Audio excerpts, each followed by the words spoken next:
সে মানে টিনেজ বয়সে হয়ে থাকে এরকম একটা ঘটনা। আচ্ছা তখন বলতেছে যে মা ইটস সেম এরকম একটা ঘটনা আমি জীবন কাহিনীতে এরকম শুনেছি। হ্যাঁ, তো তুমি এটা শুনে দেখো, তোমার ভালো লাগবে।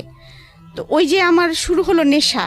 তো বেশিরভাগ সময় দেখা যাচ্ছে আমি লেখালেখি করার সময় দেখা যাচ্ছে কানের মধ্যে আপনাদের জীবন গল্পগুলো যে কোনো একটা যেটা ভালো লাগে, যেমন গতকাল রাত্রে শুনেছি রিমিটটা।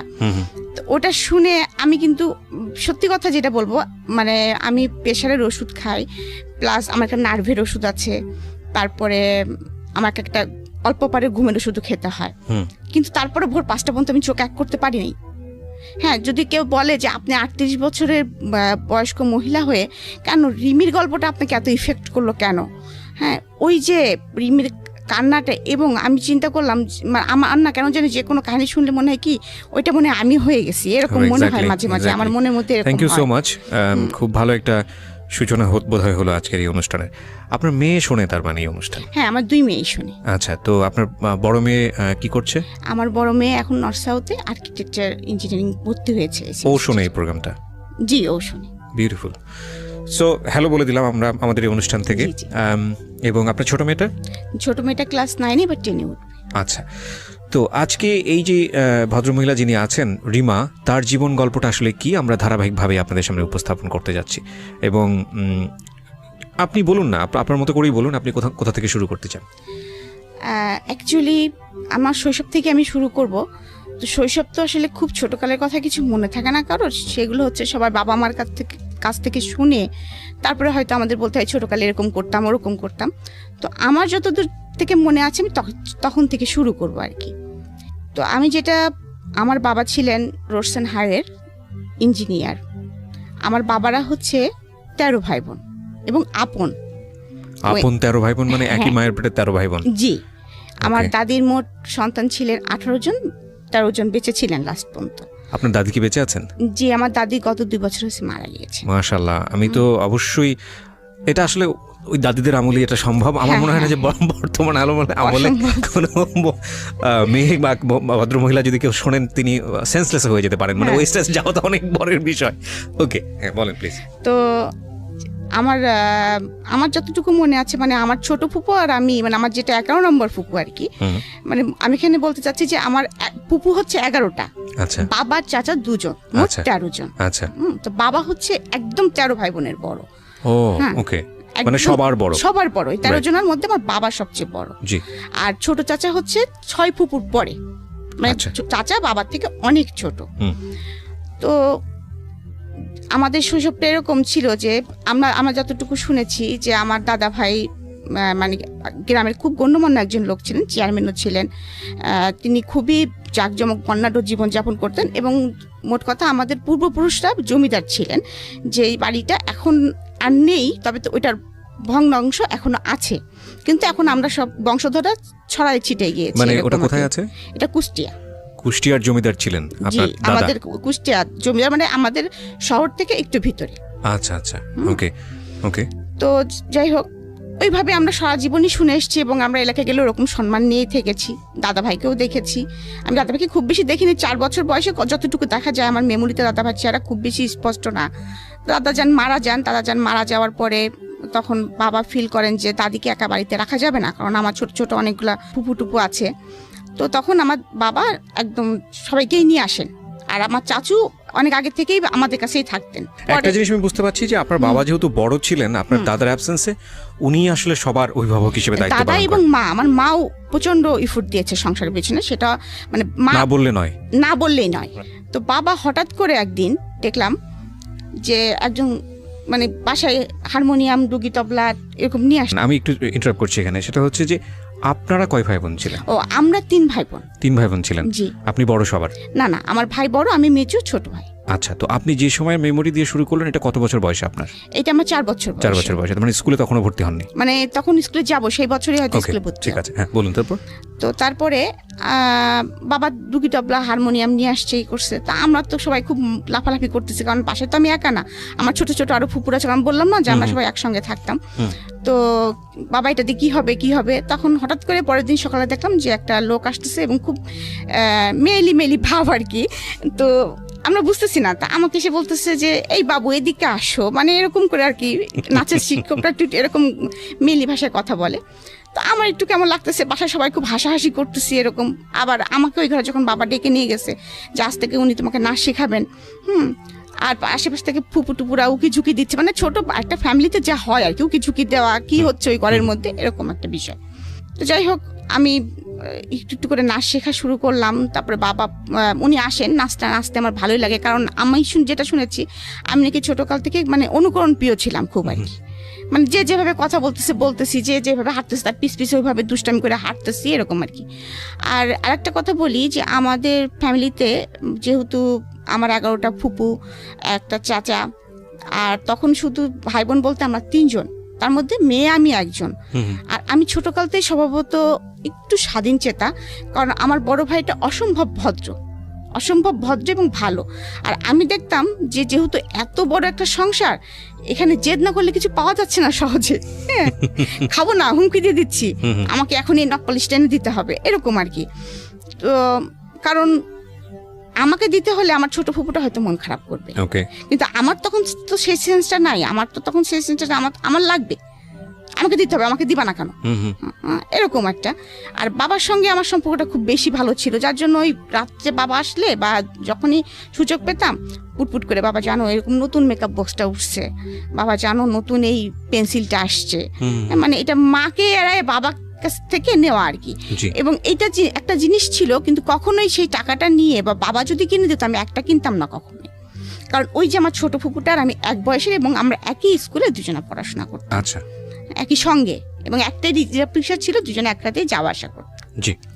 তো নাচ শিখছি এবং নাচ শিখতে শিখতে এক সময় মানে ওইটাই আমার ধ্যান এবং জ্ঞান হয়ে যায়, পড়াশোনাটার পাশাপাশি চলছে। আর সাথে আরেকটা আমার নেশা ছিল, সেটা হচ্ছে বই পড়া। আমি প্রচুর পড়তে পছন্দ করতাম। যেমন ছুটির দিনে আমি নিজেকে নিজে স্বাধীন ঘোষণা করে দিতাম, বাসায় বলতাম আজকে আমাকে খাওয়ার জন্য কেউ তাড়া দিবা না, আমাকে বসার জন্য কেউ তাড়া দিবা না, আমাকে ঘুমানোর জন্য কেউ তাড়া দিবা না, আমি আজকে স্বাধীন, আমি আয়ুব বাচ্চুর গান শুনবো, আমি আজকে সারাদিন গল্প মানে বই পড়বো, এরকম আমার ইচ্ছা আমি সেটা করবো। আমি স্বাধীন হয়ে গেছি মোট কথা। বিকাল হলে তো আমাকে বাসায় পাওয়া যেত না, আমি তো খেলার মাঠে পা হাত পা ছিঁড়ে নিয়ে চলেও এসছি, এরকম ডান পিটে টাইপের ছিলাম আর কি। তো আমাকে নাচ শেখাতে আমার টিচার এটা বুঝে ফেলছিলেন। তো উনার অবদান আমার জীবনে অনেকখানি, মানে উনাকে আমি গুরু হিসেবে সারা জীবন ভক্তি করে যাবো, কতদিন বেঁচে থাকবো, মানে নাচের এই গুরুকে বলছেন। জি, উনি আমাকে আসলেই নিজের মেয়ে বলবো না, মানে আমি তার শিষ্য হিসাবেই উনার মনে হয় সবটুকু আমার মধ্যে ঢেলে দিয়েছিলেন। যাই হোক, নাচ শিখতেছি তো এক সময় যে সে আমাকে একটা প্রতিযোগিতার কথা বলে, আমার বাবাকে শিশু প্রতিযোগিতা বলে যেটাকে। তো আমি করতাম বেসিক্যালি ক্লাসিক্যালের আবার 4টা পার্ট, তার মধ্যে হচ্ছে আমি করতাম কথক। জি। তো আমি ফার্স্ট যখন এরকম পার্টিসিপেট করলাম, তো সেবার আমি কিছু মানে মোটামুটি জেলা পর্যন্ত আসছি, বিভাগ পর্যন্ত আসছি, ঢাকায় এসে আমি কোনো প্লেস করতে পারি নাই।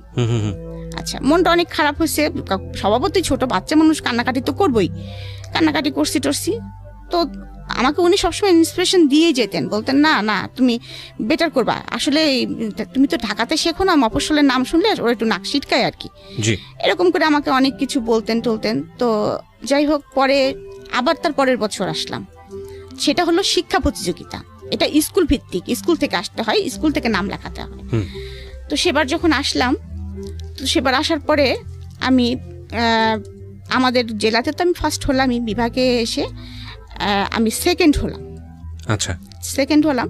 প্রত্যেক বিভাগের ফার্স্ট যারা তারা আসবে, সেবার হঠাৎ করে আবার নিয়ম হলো যে ফার্স্ট সেকেন্ড 2 জন আসবে। আচ্ছা, তো আমার বাবা আমাকে কিছুতেই নিয়ে আসবে না। তো বাবা বলছে আমার তো অফিস থেকে সময় বের করা খুব টাফ। তারপরেও বাবা আমার জোড়াজুড়ি দেখে এবং স্যারের জোড়াজুড়ি দেখে বাবা আমাকে নিয়ে আসলেন। তো আমার মনে আছে যখন আমি আসলাম, তখন আমি নাচ তো আমি তুলেছি, ক্লাসিক্যালটা তুলেছি, তোলার পরে তারপরে যখন আমি রিহার্সেল করতাম, আমার একবার নাচার পরে কি 2বার নাচার পরে আমার মনে করেন জামা চেঞ্জ করতে হতো, এমন অবস্থা, মানে ঘেমে যেতাম। আমাদের ক্লাসিক্যাল তো কত্থক নৃত্য, তো আমাদের কিছু কয়েকটা ওয়ে থাকে, সালামি দিতে হবে, মানে কয়েকটা নাচের কয়েকটা পার্ট থাকে যেগুলো থাকতেই হবে। তো উনি আমাকে প্রথমেই যখন দিলেন, আমি স্টেজে ঢুকবই ঘুরতে ঘুরতে, রাউন্ড দিতে, এবং এই রাউন্ডটা ছিল 34টা রাউন্ড। কতগুলো? 34টা।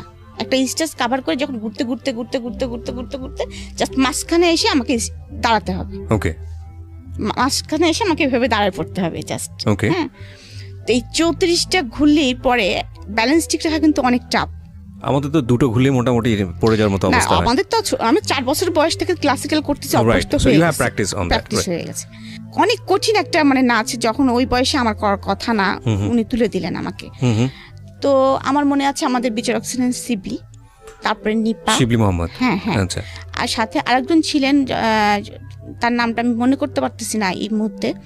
তো যাই হোক, 3 জন বিচারক ছিলেন। যখন আমি নাচটা শেষ করলাম তখন আমাকে বলল, বাবু তোমার সাথে কে এসেছে? তো আমি বললাম যে আমার সঙ্গে বাবা এসেছে, মা এসেছে। বাবাকে ডাকো। তখন তো আমাদের ক্যাসেট প্লেয়ার ছিল, ক্যাসেট প্লেয়ারের যুগ আর কি। তো আমার বাবাকে ডাকলেন, ডাকার পরে কি বলবো, আমার গুরুজি আর কি বলবো, শিবলি মোহাম্মদ, হ্যাঁ মোহাম্মদ, উনি বললেন ও এত ভালো নেচেছে আর এত সুন্দর পায়ের কাজ, আর সেকেন্ডলি ওর পায়ের কাজ আর ওর হচ্ছে আর্ট। তো আমরা বাধ্য হয়েছি যে মানে নিপাকে বলেছি তুই ওর পা দেখ, আমি ওর আর্ট দেখি। মানে একবারে 2টা জিনিস আমরা ফলো করতে পারিনি। আমার বাবাকে এটা বললেন এবং বাবাকে অনুরোধ করলেন যে আপনি নাচটা ছাড়াবেন না আপনার মেয়েকে। সে তার পাটা খুব মানে ক্লাসিক্যালের জন্য যেটা দরকার, তার পায়ের কাজটা অসাধারণ। ওকে, চমৎকার। আমরা এখান থেকে একটা বিরতি নিতে চাই প্রিয় শ্রোতা। আপনারা শুনছেন মিস্টার ম্যাঙ্গো ক্যান্ডি প্রেজেন্স জীবন গল্প। আপনারা বুঝতেই পাচ্ছেন যে আজকে রিমার যে জীবন গল্পটা, সেটা খুব হ্যাপি স্টার্টিং এবং খুব চমৎকার একটা ফ্যামিলিতে তার বড় হওয়া।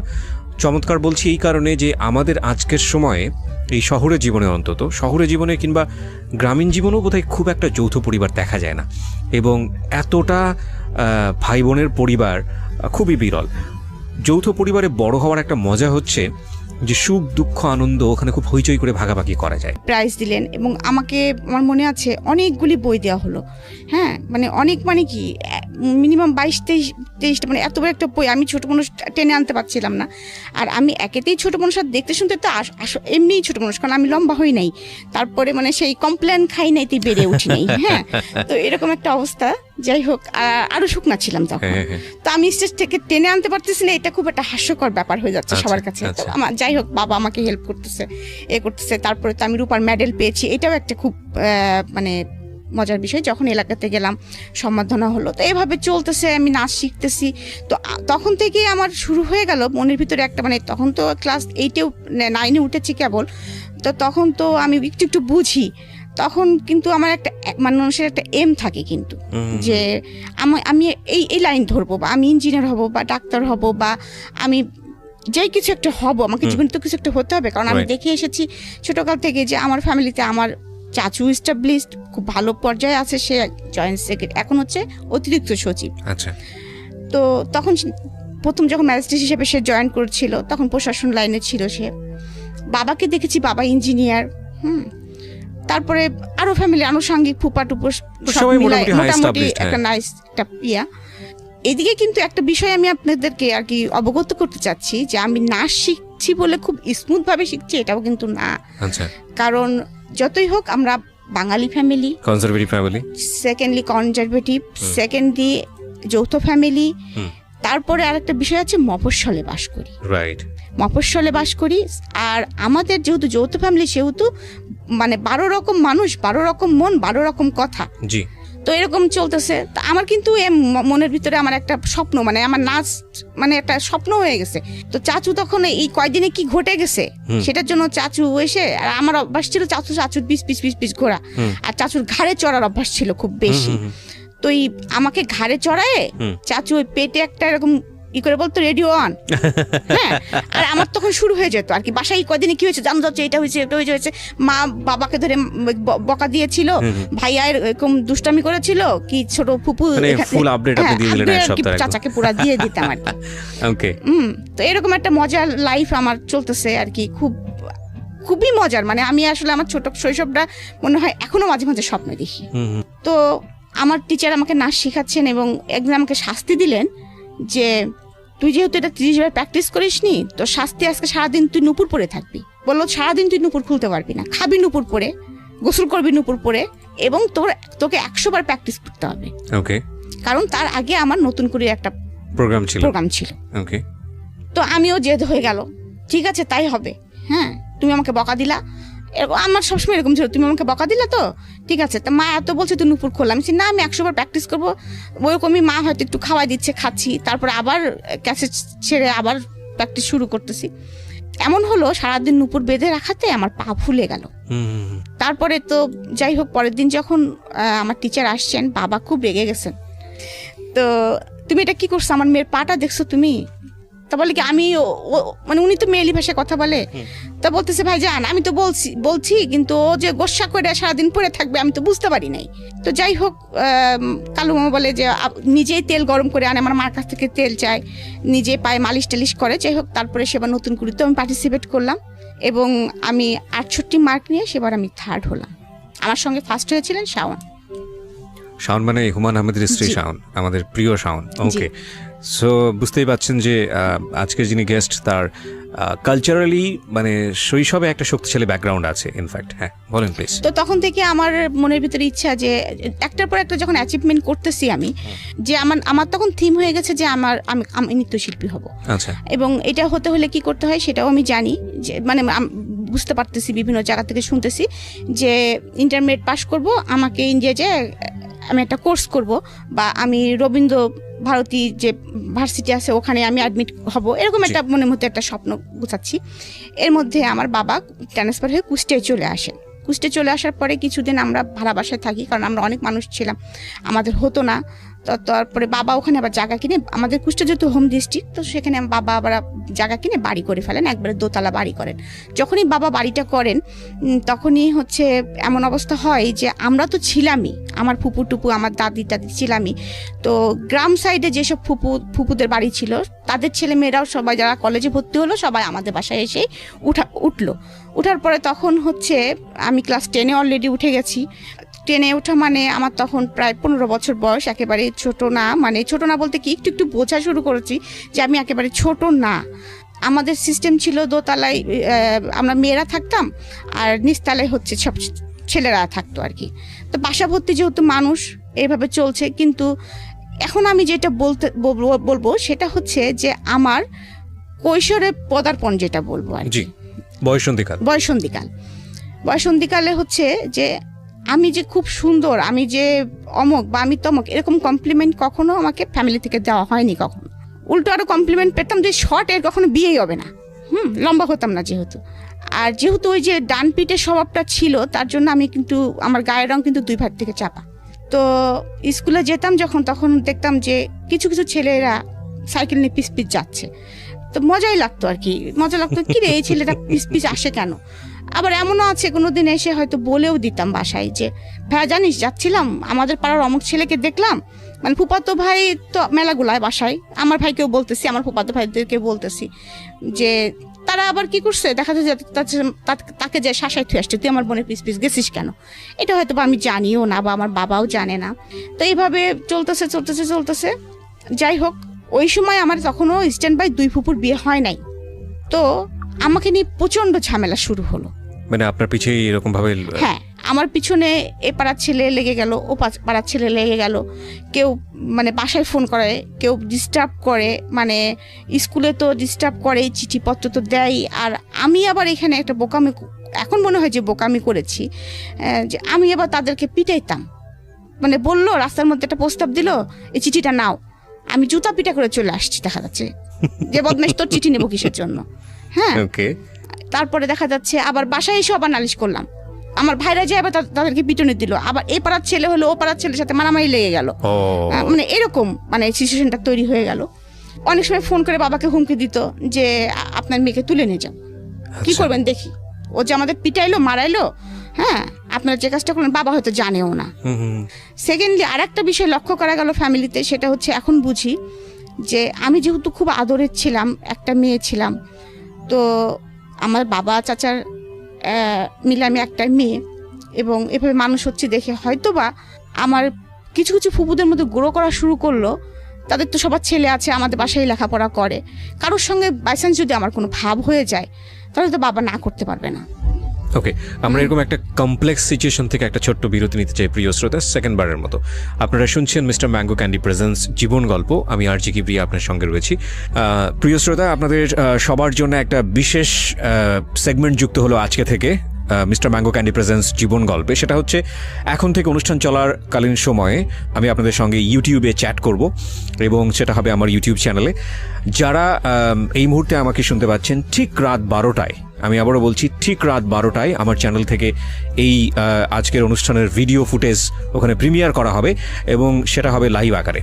সো আপনারা যারা আমাদের এই অনুষ্ঠানে শুনছেন, যারা সরাসরি গেস্টের সঙ্গে কথা বলতে চান কিংবা আমার সঙ্গে কথা বলতে চান, চলে আসুন আমার ইউটিউব চ্যানেলে। অনুষ্ঠান চলাকালীন সময়ে আমি আপনাদের যত রকমের কোয়ারি আছে, যা রকমের মন্তব্য আছে, সব কিছু পড়বো এবং আমি রিপ্লাই দেবো ওখানে। আমার ইউটিউবের ঠিকানা হচ্ছে www.youtube.com/rjkibriya.fm। আমি আবারও বলছি www.youtube.com/rjkibriya। আমাকে একদিন ডেকে বললেন যে মা, তুমি কারোর সঙ্গে এত ক্লোজ হয়ে না, তুমি তো সবার সঙ্গে খুব বেশি মেশো, হ্যাঁ, তুমি একটা জিনিস মনে রাখবা যে তোমার নিজের ভাইয়া ছাড়া এখানে তোমার কেউ আপন ভাইয়া না। আর তুমি যদি রাস্তার একটা ছেলে ধরে নিয়ে আসো মা, সেটা আমি মেনে নিব, কিন্তু তুমি যদি আমার কোনো আত্মীয়তার সঙ্গে আত্মীয়তা করো, তাহলে আমি সেটা মেনে নিব না। কারণ তুমি এখন বড় হয়েছো মা, তোমাকে এই কথাটা আমার বলা প্রয়োজন। কারণ আমি জানি তুমি তোমার মার সঙ্গে, আমি মার সঙ্গে কখনোই তেমন ফিল ছিলাম না, এখন ফিল করি যে মা কি জিনিস। হ্যাঁ, তখন কিন্তু হয়েছে কি, মা তো সারাদিন কাজে ব্যস্ত থাকতো, মার কাছে বকাটাই খেতাম বেশি আর কি। ওই জন্য মাকে ভালো লাগতো না, বাবা তো আদর দিত, বাবাকেই ভালো লাগতো আর কি, যেটা স্বাভাবিক যেটা হয় আর কি।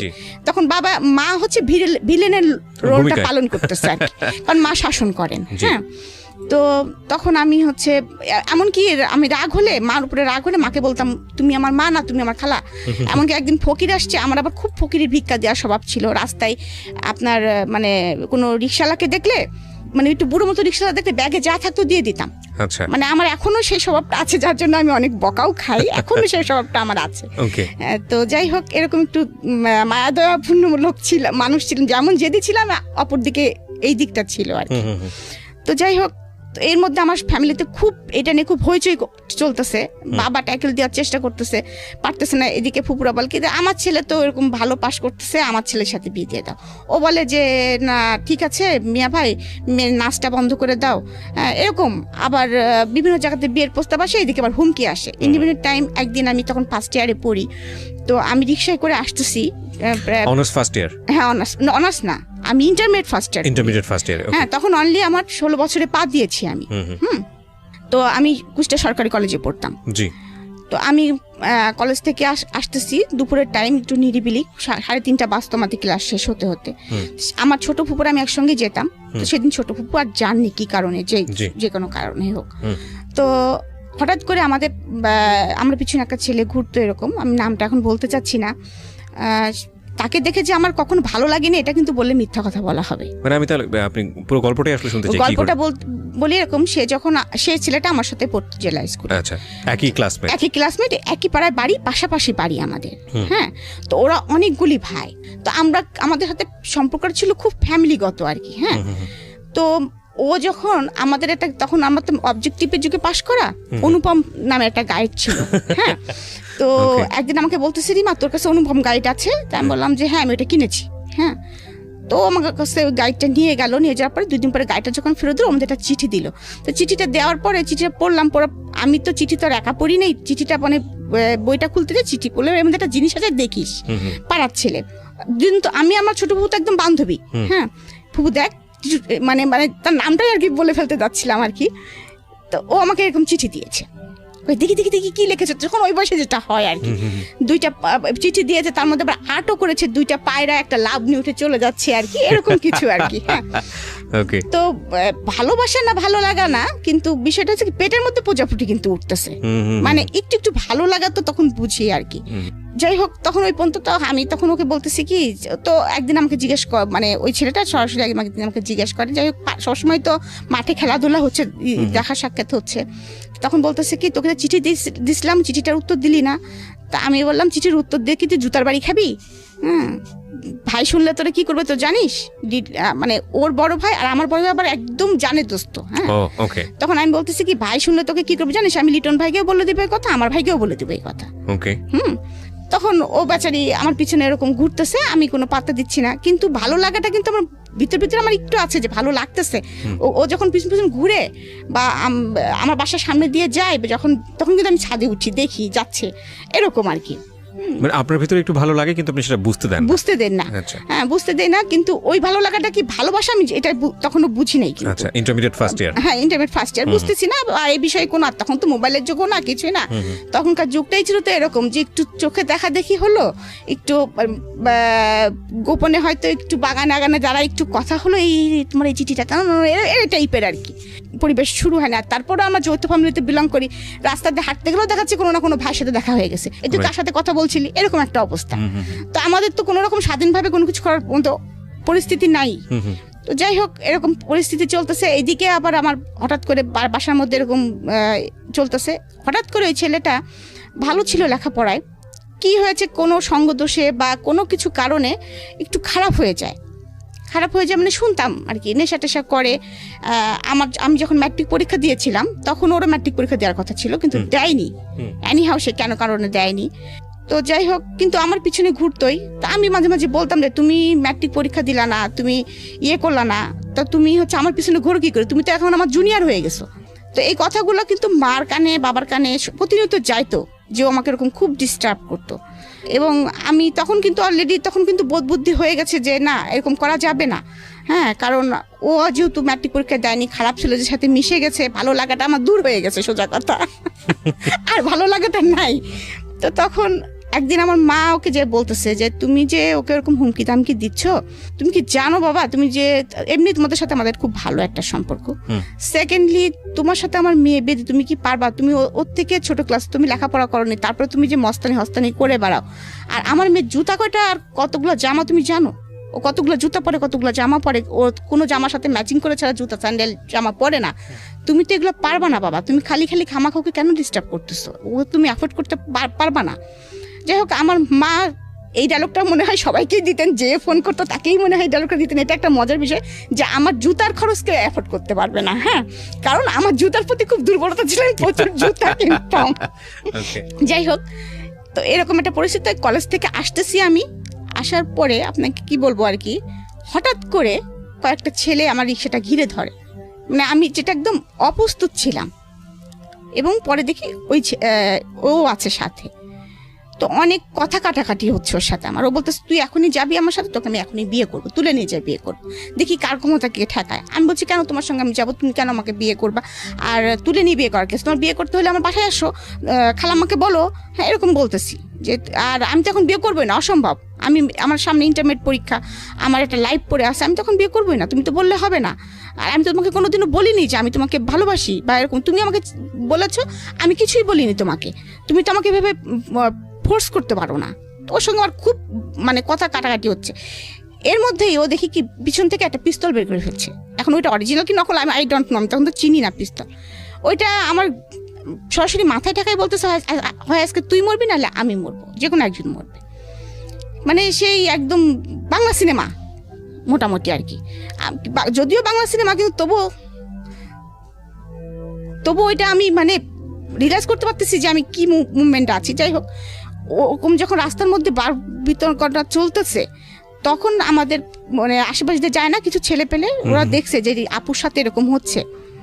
তো তারপরে এরকম ওরা আবার আমাদের বাসায় চিনতো, আমাদের বাসায় যে খবর দিয়েছে, বলছে রিমা আপুকে কতগুলো ছেলে এরকম পিস্তল ধরছে এবং তাকে কোথায় যেন নিয়ে যাচ্ছে। তো এই কথা শোনার পরে সঙ্গে সঙ্গে মা তো ভাইয়াকে বলছে, বাসায় হইচই পড়ে গেছে, বাবা বাসায় ছিলেন না।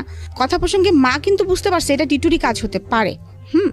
তো মা সঙ্গে সঙ্গে আমার বড় ভাই এবং লিটন মানে বড় ভাই দুজনে বলছে দেখি কোথায় আছে, দাঁড়ান বাকলাম, আপনি টেনশন করেন না, ওরা এত সাহস হয়নি যে এরকম করবে। আর ও কি করেছে, আমাকে নিয়ে যে আমাদের কুষ্টিয়ার একটা বাঁধ আছে, বেরি বাঁধ, আমরা রেণুকের বাঁধ বলি, ওখানে নিয়ে যে আমাকে বসিয়ে রেখেছে যে তোকে আমাকে বিয়ে করতে হবে। তাই আমি বললাম কি বাঁধের মধ্যে এসে আমি কি বিয়ে করবো নাকি, তুই আমার এখানে বসায় রাখছিস কি জন্য, হয় হ্যাঁ। তো বলতেছে না, আমার বন্ধুরা গেছে কাজী ডাকতে, আমাকে যেখানে যেতে বলবো ওখানে যাবো, তোর সাথে আমি বিয়ে করবো আজকে। তা আমি চুপচাপ বসে আছি, হাসতেছি মনে মনে, কারণ আমি জানি যে এটা হয়তো বা কখনোই ও পারবে না, কারণ আমার বড় ভাই আছে এবং তার বড় ভাই যেটা আছে শুনলোকে মেরেই ফেলবে, যত মস্তানি হোক না কেন ফ্যামিলিকে একটু সবাই ভয় পায়। তো আমি ওই আধা ঘন্টা মতো এরকম আমাকে বসিয়ে রেখেছে, আমি বসে আছি, কলেজ ড্রেস পরাই, ওরকম জামা কাপড় পরাই বসে আছি। তো এর মধ্যে তো ওর ফ্রেন্ড সার্কেল দিয়ে আমার ভাইরা বের করে ফেলেছে যে রিমাকে নিয়ে কোথায় গিয়েছে তোরা একটু আমাদেরকে বল। বড় ভাইরা বললে তো অনেক সময় ছোট ছোট ভাইরা না বলতে পারে না, তখন অনেকেই বলে দিয়ে ফ্রেন্ড সার্কেল, ওদের ফ্রেন্ড সার্কেলের মধ্যে বলছে যে হ্যাঁ এরকম একটা প্ল্যান করতেছিল, আজকে রিমাকে ধরবে যদি সুযোগ পায়, তো ওকে মনে হয় যত সম্ভব রেণুক বাদে নিয়ে গিয়েছে, ওখানে মনে হয় বাদের বোধে মানে নদীর পাশেই বসে আছে মনে হয়। হ্যাঁ, ওকে রাজি করানোর চেষ্টা চলছে। আসলে ভাই এরকম কিছু না, ও যদি চাপে পড়ে হ্যাঁ করে দেয়, মানে এরকম একটা কিছু বলছে আর কি। তো আমার ভাই এবং সেই ওর বড় ভাইও, আমি দূরে থেকে দেখতেছি ওরা হেঁটে আসতেছে। তো আমি তো একদম তখন আরো রিল্যাক্স হয়ে গেছি যে ভাইরা তো আসতেছে। আর ওরা ওদের ভাইদের দেখে পিছন থেকে পিস্তল তখন আর কোনো নাই, তখন পিস্তল সহকারে যার যার মতো সে পাশে দৌড় মারছে আর কি। 2-3টা ফ্রেন্ড ছিল, সে ছিল, তখন আর তার ফুটানি শেষ। যাই হোক, তখন থেকে আমাকে নিয়ে গেল বাসায় নিয়ে যাওয়ার পরে আরো পরিস্থিতি খারাপ হয়ে গেল, বাবার মাথার মধ্যে এই জিনিসটা গেঁথে গেল। হ্যাঁ, একদম গেঁথে গেল, মানে মা তো প্রচন্ড ভীতু হয়ে গেলেন, না জানি এরকম অ্যাক্সিডেন্ট আর একদিন হলে কি হবে। আজকে এই পাশের বাড়ির ছেলে করেছে, আর এক পাড়ার ছেলে করলে কি হবে, আর এক পাড়ার ছেলে কি হলে কি হবে, আমি মেয়েটাকে কিভাবে কি করবো, মান সম্মান। এইদিকে ফ্যামিলিতেও কারোর সাথে যদি আমার মেয়ের সম্পর্কে জড়া যায় তাহলেও আমার প্রবলেম। সবার কথা হচ্ছে রাজ্য সহ রাজকন্যা, আমার মেয়েটাকে কতটুকু তারা ভালো করবে আমি জানি না, হয়তো বা আমার সম্পত্তির দিকেই আসবে। এরকম বাসার মধ্যে বাবা মা খুব দ্বিধা এবং দ্বন্দ্বের মধ্যে আছেন, খুব সমস্যার মধ্যে আছেন। মানে তারা আমাকে নিয়ে, আমি এখন ফিল করি, তখন তো অত কিছু মেয়েরা জানতাম না যে কেন আমাকে বিয়ে দেওয়া হচ্ছে, কি বৃত্তান্ত। এর মধ্যে হঠাৎ করে আমাকে কলেজ থেকে দেখে আমার বাসায় বিয়ের প্রস্তাব পাঠানো হয়। তো আমার বাবা তখন খুব টেনশন করতেছেন, মা খুব টেনশন করতেছেন, এখন সলিউশন কি। এই টাইমে তোমার নাচটাও বন্ধ হয়ে গেছে, আমি কিন্তু মানসিকভাবে তখন কিন্তু খুবই মানে খারাপ পরিস্থিতির মধ্যে দিয়ে যাচ্ছি, কারণ আমাকে বাসা থেকে বেরোতে দেওয়া হচ্ছে না ওই কারণের পরে। সেকেন্ডলি আমার নাচটা বন্ধ হয়ে গেছে, যেটা আমার অ্যাম্বিশন, মোট কথা যে আমার প্রথম ভালোবাসা, my first love is my নাচ, সেটা আমার বন্ধ হয়ে গেছে, যেটা আমার ধ্যান জ্ঞান যেটাই বলেন। মানে আমার তখন মানসিক পরিস্থিতি খুব খারাপ, একটুতেই চিল্লাপাল্লা করি, বাসায় হইচই করি, মানে অনেক কিছু। তো একদিন এরকম বাবা মাও খুব চিন্তিত, এরকম হঠাৎ করে। তো আমি একদিন বলতেছি কি যে বাবা, এইসব থেকে বেরোনো যায় কি করে, তুমি আমাকে অন্য কোথাও পাঠা দিতে পারো না এই শহর থেকে, আমার না ভালো লাগে না, বাসার মধ্যে বন্দি জীবন ভালো লাগে না, আমার নাচ বন্ধ হয়ে গেছে, তুমি কি পারো না আমাকে কোথাও একটু মানে নিয়ে যেতে বাবা, আমার আসলে খুব খারাপ লাগে, আমার নাচতে ইচ্ছে করে। মানে বাসার মধ্যে আমি তখনও কিন্তু নাচি, মাঝে মাঝে মন খারাপ হলে নাচি, কিন্তু আমি তো আর সেইভাবে বাইরে পারফর্ম করতে পারছি না। আমি ঢাকায় আসতে পারতাম না, আমার দেখা যাচ্ছে মাসে একটা করে প্রোগ্রাম থাকতো, কোনো সময় 3 মাস পরে একটা করে প্রোগ্রাম থাকতো। তো আমি তো আর ঢাকায় আসতে পারতেছি না, আমাকে বাসা থেকে বেরোতে দিচ্ছে না, এদিকে লেখাপড়াটা আমার হচ্ছে না ঠিক মতো। কি বলবো, তখন অনেকটাই মানসিক অবস্থা এমন ভেঙে গেছে, মানে আমি বলতে পারবো না, মানে আপনাদেরকে বোঝাতে পারবো না যে আমি মানে একটা মানে হিংস্র মানুষ থাকে না, মানুষ পাগল মানুষ থাকে না, কিছু খাওয়া নেই দাওয়া নেই, খাচ্ছি না দাচ্ছি না, কেউ কিছু বললেই ছুঁড়ে মারতেছি। এমনও হয়েছে যে আমার হাতে যে কাটা আছে, ব্লেড দিয়ে হাতও কেটে ফেলছি। বাবাও আসলে পারতেছে না কিছু করতে, বাবাও অনেক সময় কান্না করতেছে, মাও কান্না করতেছে, এরকম পরিস্থিতি বাসায়। তো এর মধ্যে কলেজে একদিন আস্তে আস্তে একটু হওয়ার পরে তো আমার ভাইরা আমাকে সাথে করে নিয়ে যেত আর সাথে করে নিয়ে আসতো, যে কোনো একজন ভাই আমার সঙ্গে থাকতো। প্রিয় শ্রোতা, আমরা এই জায়গাটা একটা বিরতি নেব। চিন্তা করে দেখুন, একটা মেয়ে আমাদের সমাজে বড় হচ্ছে, সে যে শ্রেণীরই হোক না কেন, উনি যেই সোসাইটিতে বিলং করতেন, ওনার যে সার্কামস্ট্যান্সেস, যৌথ পরিবার, এবং যৌথ পরিবারের এরকম একটা মেয়ের দিকে এভাবে হাত বাড়ানো, এটা রিয়েলি টাফ। এবং খুব স্বাভাবিকভাবেই তার ব্যাকআপটা অনেক শক্তিশালী।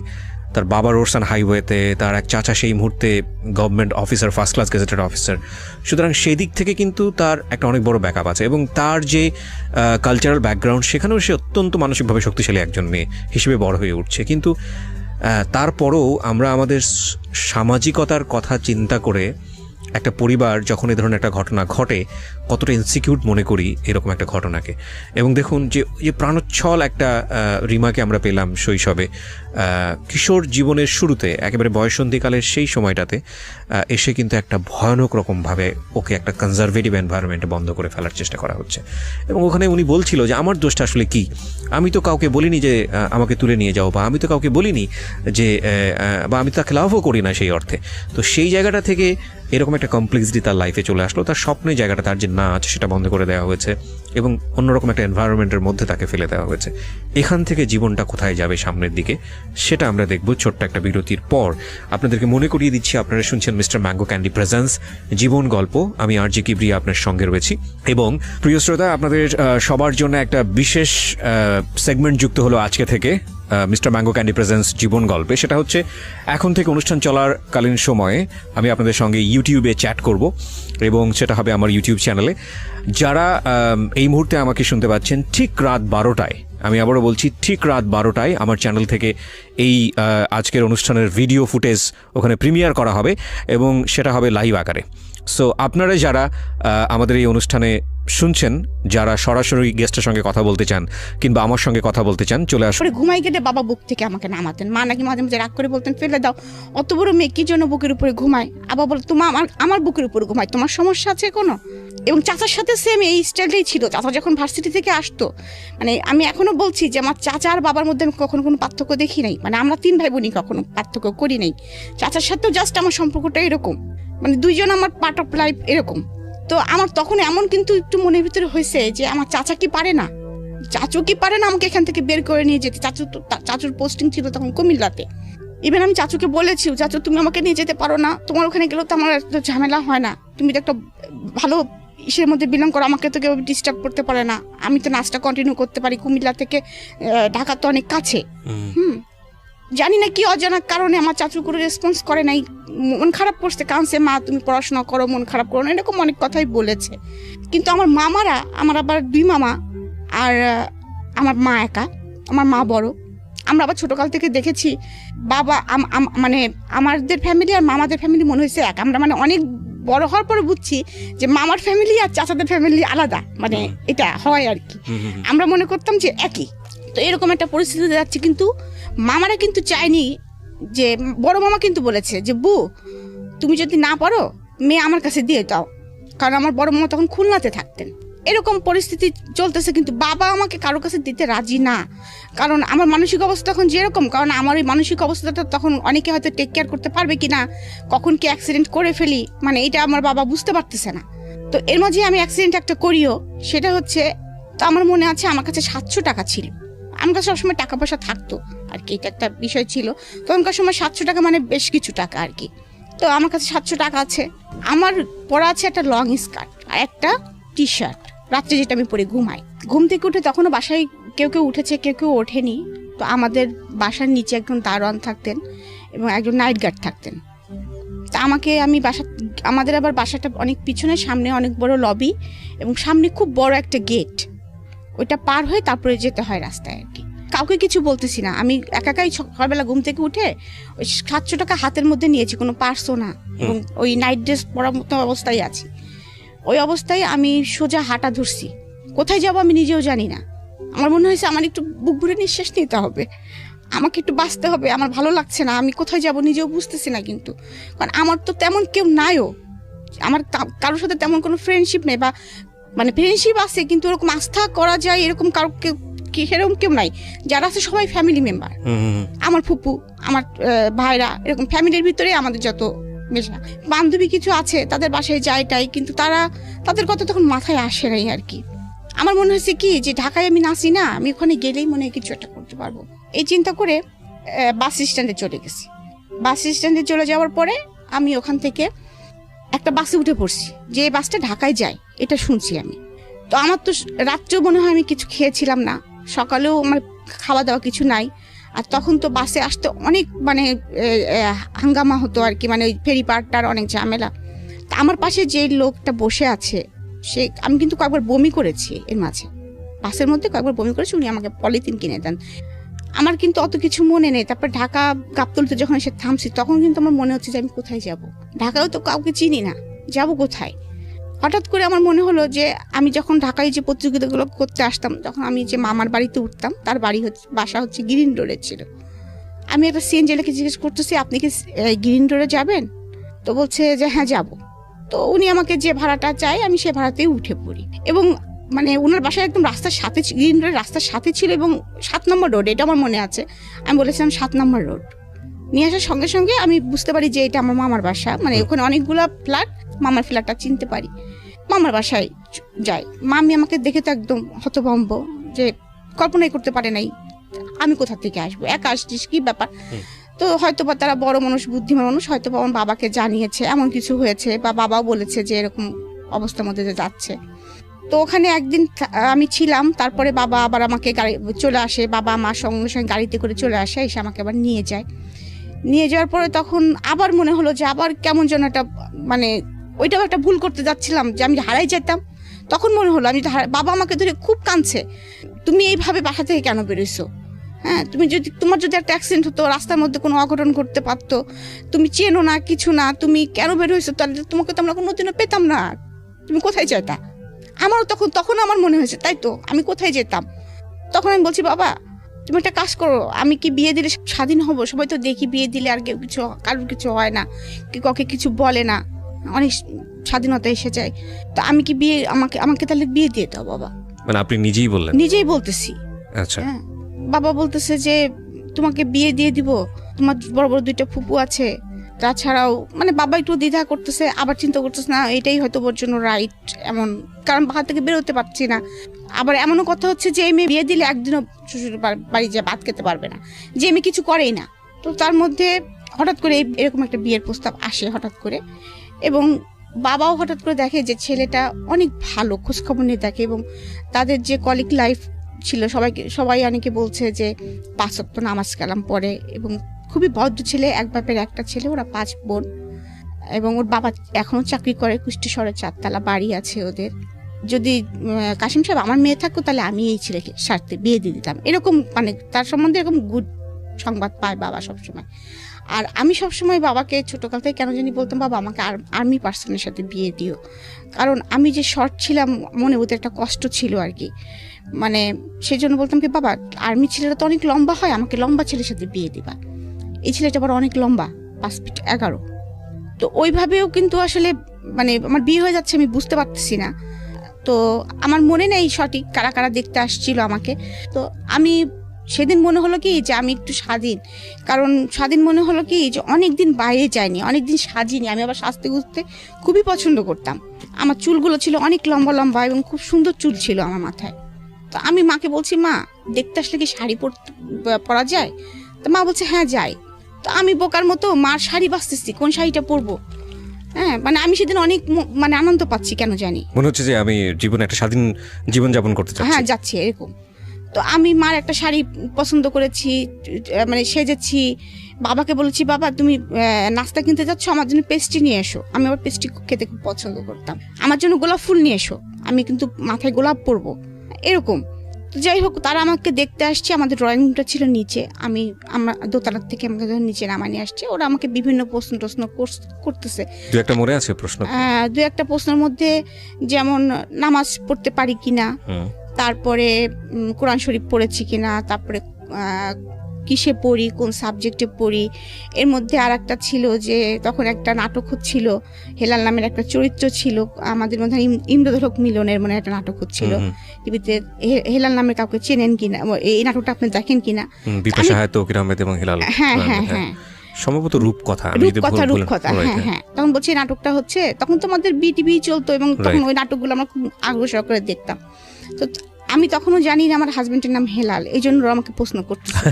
হ্যাঁ, তখন বলতেছে হেলালের চরিত্রটা আপনার কাছে কেমন লাগে? কিন্তু ওখানে তো খালেদ খান তো ওখানে ভিলেন পুরা।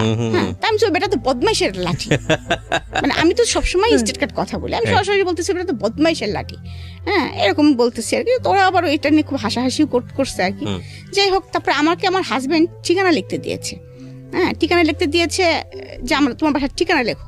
আমি আবার ঠিকানা লিখতে যে কুষ্টিয়া বানানটা এস এর ঘুল্লিটা কিভাবে দেয়, মানে একটু হলেও তো ভয় পাচ্ছি, ভুলে গেছি। হ্যাঁ, আমি আমার ফুফাতো ভাই সামনে দাঁড়ায় আছে, জিজ্ঞেস করতে এস কেমন করে লেখে রে, ওদের সামনে জিজ্ঞাসা করতেছি। হ্যাঁ, ও আবার হেসে ফেলছে, তুই এস লিখতে পারছিস না। যাই হোক এই পার্টটা চলে গেল। এবং ওরা আমাকে দেখে আমাকে কিছু টাকা, একটা খাম দিল হাতে ধরায়। তো যখন আমি দোতলা সিঁড়ি নিচতলা থেকে, তো বললো তুমি এখন যাও, তোমার সাথে পরে আবার কথা হবে। বাবা বললো মা তুমি উপরে চলে যাও। তা আমি উপরে চলে যাচ্ছি আর ওই টাকাটা গুনতেছি আর হাসতেছি, দেখতেছি যে ওখানে 2000 টাকা আমার না এরকম সামথিং কিছু, এবং বলতেছি আমার ছোট ফুপু আমার সাথে আছে। আমি বলছি দেখ ফুপু, কালকে যাই একটা জিন্সের প্যান্ট কিনবো, একদম ঝাঁকানাকা একটা ব্লু প্যান্ট দেখে আসছি, ওইটা আমি কিনবই। এরকম আমার যে বিয়ে হয়ে যাচ্ছে আমি এটা বুঝতে পারতেছি না। আমার মা একটা সাদা পাঞ্জাবির উপরে ফেব্রিক্স করে আমাকে যে পাঞ্জাবিটা বানাই দিয়েছে না, ওইটার সাথে আমি ব্লু প্যান্ট দিয়ে পরবো, মানে এরকম করে বলতেছি। খুব খুশি হয়ে গেছে টাকাগুলো হাতে পেয়ে। এরকম 2-3 দিন যাওয়ার পরে আবার শুনি আমাকে দেখতে আসবে। এবার কারা আসবে? এবার মুরব্বী মহলরা আসবে। আচ্ছা, ওই হেলাল সাহেবের মুরব্বী যারা ছিলেন, হ্যাঁ, আমার মানে শ্বশুর আসবেন, শাশুড়ি আসবেন, তা আরো খালা শ্বশুর টশুর যারা আছেন তারা আসবেন, এবং তারা পাকা কথা বলবেন। এটা তো আর আমাকে বলা হয় না, আমাকে বলছে দেখতে আসবেন। আমি বলছি বাবা বারবার আমার যেতে ভালো লাগছে না, এদিন কি শাড়ি পরতে হবে? বাবা বলছি ইচ্ছে হলে পরো, না হলে না পরো। তো ও সেদিনও শাড়ি পরলাম, কিন্তু সেদিন আমি কেন জানি ভয় পাচ্ছিলাম। তো যাই হোক, দেখতে আসে আমার শাশুড়ি, এখন জানি সে আমার শাশুড়ি, তখন আমার শাশুড়ি ছিলেন না আর কি। তো ওই মহিলাটা আমাকে বললেন দাঁড়াতে বললেন এবং হাঁটতে বললেন। হ্যাঁ, তো দাঁড়াতে এবং হাঁটতে বললেন। আমার এটা খুব প্রেস্টিজে লেগে যায়। এবং আমার ছোট ননদ ছিল সাথে, ছোট ননদ মানে এখন সে ছোট ননদ, একটা মেয়ে ছিল আর কি সাথে, অল্প বয়স্ক। ওর সঙ্গে দেখলাম যে আমাকে মাপ দেওয়া হচ্ছে, কারণ তাদের ছেলে লম্বা, আমি শর্ট, ওরা তো প্রথমে এসে দেখে গেছে এটা। যখনই আমাকে মাপ দেওয়া হচ্ছে, আর আমার তো শর্ট নিয়ে আমার একটু প্রবলেম ছিলই, মানে মনের ভিতরে যে আমি একটু ছোট ছিলামই, আমি হাওমাও করে ওখানেই কান্না করে দিছি যখন, তখন আমার বাবা আসেনি, মা তখন ওখানে ছিলেন। মেয়েরা যেহেতু উপরে বসছে আর বাবা হচ্ছে ছেলেদের নিয়ে নিচে বসছে আর কি।